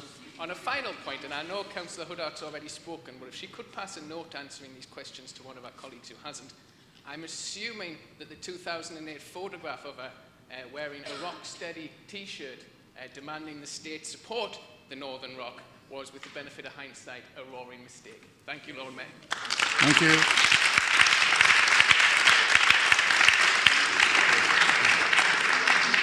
Was there anybody else? No. If you wish to speak on the budget, that's one. You've already spoken, Councillor Huddart, so no, thank you. You've already spoken, Councillor Huddart. Councillor Huddart, you know, the standards committees and everything, you've got something to say. Okay, I'll now refer to the seconder, Councillor McCarthy. Thank you very much, Lord Mayor. Before I move into my speech tonight, I just want to place on record thanks from people this side of the Council chamber to the officers who've supported us through this process. Not just to Tony and Mark and the finance team, but to Nick and Kirsty in the Directors Team office, and indeed all of the senior team, the extended Directorate team. This has been a mammoth task, and many of the proposals, as my colleagues have said, are unpalatable to us all, and I think I speak on behalf of officers when I say that. But let's move into my speech as a politician. I'm really shocked, Lord Mayor, at the contributions we've heard from the party opposite, sniping and questioning at this stage of the process. No amendments, voting against, pathetic politics. Lord Mayor, the context that we're in, austerity, has led us to appallingly unfair and disproportionate government settlement. Just to repeat what Councillor Denham has said, this was the banks, an international failure in the banks, really. And the party opposite might shout a lot about that, but actually they still haven't sorted out the bankers' bonuses, so let's see your proposals on that nationally. We'll look forward to seeing them. Lord Mayor, the party in government here is moving us backwards, not forwards. We're moving back to the 30s in terms of the grants that we get for local government. And actually, if salaries are back to the levels, as Councillor Todd has said, at 2007, what hope is there for the future? We're going backwards, not forwards. And actually, tonight's contributions have been completely disingenuous. If you muddle up revenue spend and ring-fenced grant, and I'm not sure, Councillor Donnelly, if that was your maiden speech, but well done. But your confusion of revenue and capital is just disgraceful. We've got really excellent officers in this authority who could help you to understand the finances. We offered plenty of opportunity, Lord Mayor, for questions and support to be given. Tonight we've got to set a balanced budget. The only one that is before us tonight is ours, so therefore we're going to agree it. It has been really challenging this year. I do want to, Lord Mayor, pay tribute to scrutiny. I think the process that scrutiny have gone to, the papers that we've got are much improved on the back of scrutiny's comments from last year. I want to pay tribute to Overview and Scrutiny's contributions, as some of my colleagues have done, and indeed the Health Scrutiny Committee, who also took part in this. What I've written in my notes is the task and finish group looking at the budget, but I think it's a task and never finish group because I think it's an ongoing group. But actually I know that they had access to all of the papers that were available and indeed more, and had a significant amount of information shared with them. The proposals that are before us tonight have been through a fairness test, all based on the work of the Fairness Commission. Every proposal has an IIA, and there is a cumulative IIA because we are really concerned about the trying to mitigate the accumulation of the savings that we're having to make across all sectors and all services, and we have mitigated where possible. So I am proud of examples like maintaining the Newcastle living wage, protecting trade union facility time, protecting the council tax support scheme as far as we're able. Of course, that's a cut in government grant as well. Trying to do what we can to protect the most vulnerable in our communities. There have been comments about consultation, Lord Mayor, but consultation on this budget is part of a 3-year process. How do we separate the consultation on the immediate proposals when some of them have been consulted on for 3 years? I think that's quite difficult. The voluntary and community sector responses were kind of broader than their normal remit, and the business sector are really quite positive about what we're trying to do and recognise the difficult times we're having. And the party opposite, of course, 3 years ago told us we were scaremongering. Actually, we're in a worse position than we were then. I don't call that scaremongering. The party opposite talk about shared services. We've got quite a few going on. Some of my colleagues have mentioned them. We're doing work with the police. We're doing work with health. We've done a significant amount of work jointly on procurement, and there's more work on the way, but that won't deliver savings in the current year. There's lots of really good, successful work going on. We've got reduced numbers of looked after children, which I think is good news and reduces costs. We've got fantastic capital investment, and although our council tax rates are of concern, partly that's because the party opposite supported cuts and forcing everyone to pay something towards council tax from benefits, creating more misery for many people. Let's turn to some of tonight's debate. Homelessness. I can't understand why that was raised tonight, because yes, we're having to make savings there, but we have one of the best services on homelessness in the country, held up by independent research, not just me saying it. Independent researchers tell us we're doing our best in these tough times. Charges for SEN transport for over 16s. Those individuals are probably entitled to a bursary, and they will also have probably personal budgets. So yes, it's difficult, but it's the best we can do in these difficult circumstances. And as for investment over the 7 years of the Liberal Democrats, Lord Mayor, we've heard that for years. Actually, I think you'll find that was under a Labour government, and some of the problems we're having to sort out are a consequence of the Labour government bailing out the banks in order to protect us all, every one of us, and the money that we've got in our banks.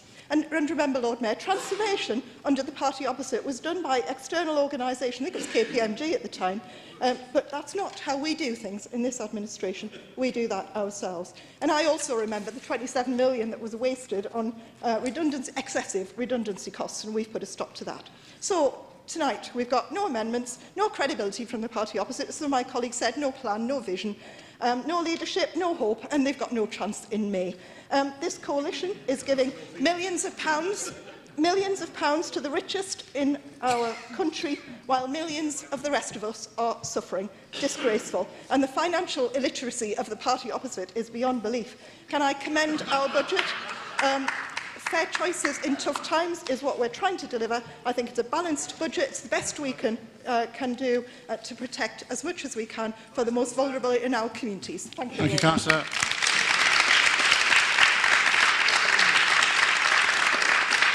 I will now call on Councillor Forbes to reply.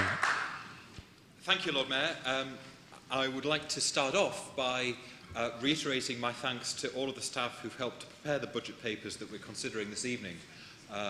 Kirsty Hopkins, Nick Benbow, Mark Nicholson, Tony Kirkham, the directors' team.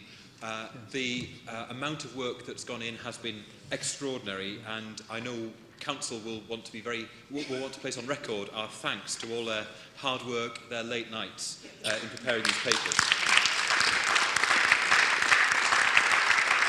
I want also to thank all the members who've participated in the debate. Of course, in this chamber, passions run high, but I'm particularly proud of the passion and commitment shown by my own group colleagues on this side of the chamber, not only in the council chamber tonight, but whether it's organising protests against the far right in our city, driving them off our streets, or whether it's volunteering in food banks. I am immensely proud to lead a group which stands shoulder to shoulder with communities in this city in such difficult times. And compare and contrast this with the financial illiteracy that we've heard from the opposition. Just before Christmas, the leader of the opposition made a fundamental error in estimating the size of the council's budget and the income from government. She then apologised for that. But in the press release that they've put out for tonight's meeting, they've made yet another fundamental error in their calculations. Another fundamental error.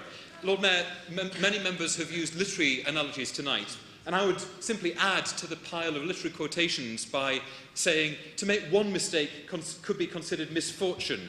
To make two looks like carelessness. And isn't it extraordinary that we're not still sure on this side of the chamber who speaks for the Lib Dems in this council chamber? Is it the leader of the opposition, or is it Councillor Faulkner?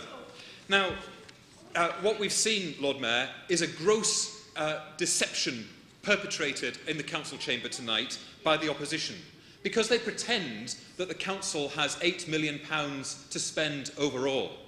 And what they ignore in that figure, is that that includes the amount which is allocated to schools' budgets, over which the council has no control, and it includes all of the money that comes in to cover benefits payments, over which the council has absolutely no control overall. In fact, the net budget requirement for the council is 240 million, and that's the element of the budget that we're debating when it comes to the revenue budget. That's the bit of the budget which is under the greatest financial pressure. And council tax is only 11% of the council's overall income as a proportion of the entire budget, which means that the disproportionate cuts from central government and the decoupling of the recognition of council tax base with revenue formula grant has a disproportionate impact on Newcastle. It's astonishing, and I think perhaps willful deafness, that the opposition failed to get that point and failed to understand the full consequences for it. In terms of different things that could be done, there's been some talk about what could be done more fairly. Well, one of the things that the Labour Party has committed to is scrapping the new homes bonus. That's a top slice out of local government revenue formula grant, which is then reallocated predominantly to Tory councils in the south. Let's not forget that the government shamelessly put out press releases trumpeting the £27 million in new homes bonuses that this region was going to get, and completely failed to mention that we lost out 43 million paying for it overall, a net loss to the region. So new homes bonuses is just one of the deceptive holdback techniques that the government has employed to try to redistribute money from this part of the country to other parts of the country. And what we have is a direct comparison between two parties in this council chamber. We have, on the one side, a competent administration taking difficult decisions and explaining them honestly to the people of Newcastle, versus the financial incompetence of the party opposite, who can't even tell us where the money that will come from to fund the things that they're proposing to vote against. On this side of the chamber, a positive vision for a better city. On that side, nothing to say. On this side, values of inclusion, fairness and protecting the most vulnerable. On that side, shameless hypocrisy. On this side, a clear plan for dealing with the situation and the crisis that we find ourselves in as a city. On that side, nothing to say at all about the future of this city. And on this side, offering hope for the future for our city, for young people, that they have a future here, for our city in terms of its infrastructure. And we are fighting tooth and nail for public services. And on that side, what do we have? No hope at all. No chance in the elections. The sooner we get rid of this opposition and this current coalition government, the better. This budget, Lord Mayor, represents difficult choices, yes, but fair choices in tough times. And I urge all members to vote for it tonight. Thank you, Councillor. We will now move to a named vote on the recommendations in the report. It's a named vote.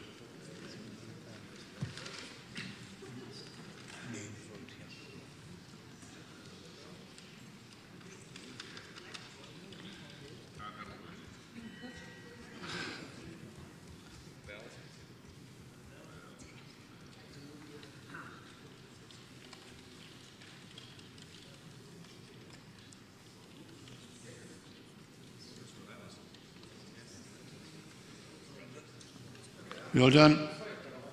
The budget is carried. Members, the guillotine has fallen. Item 8, pay policy statement. Is the report agreed? Item 9, independent remuneration panel. Is the report agreed? Councillor Huddart. Thank you, Lord Mayor. I do have a question to ask about this. No, the guillotine's fallen, Councillor Huddart. Are we closed?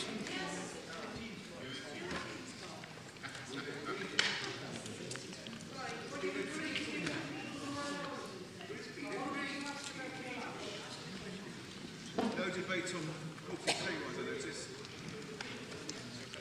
Alice again, is the report agreed? Item 10, the oral question will get a written reply. Item 11, the Cabinet Member update. Is it deferred? Councillor Dunn. Given the time and the other items that will come forward later, I'm happy to move the report, and if anyone's got any questions, I'll deal with them later. Is the report agreed? And that concludes tonight's business. Oh, sorry. Item 12 is appointments. There are no appointments to report this month. Before the close of the meeting, may I remind members to remove all meeting papers from their seats and recycle any unwanted papers at the back of the chamber. This would be appreciated. I will now formally close the meeting. Thank you for your attendance.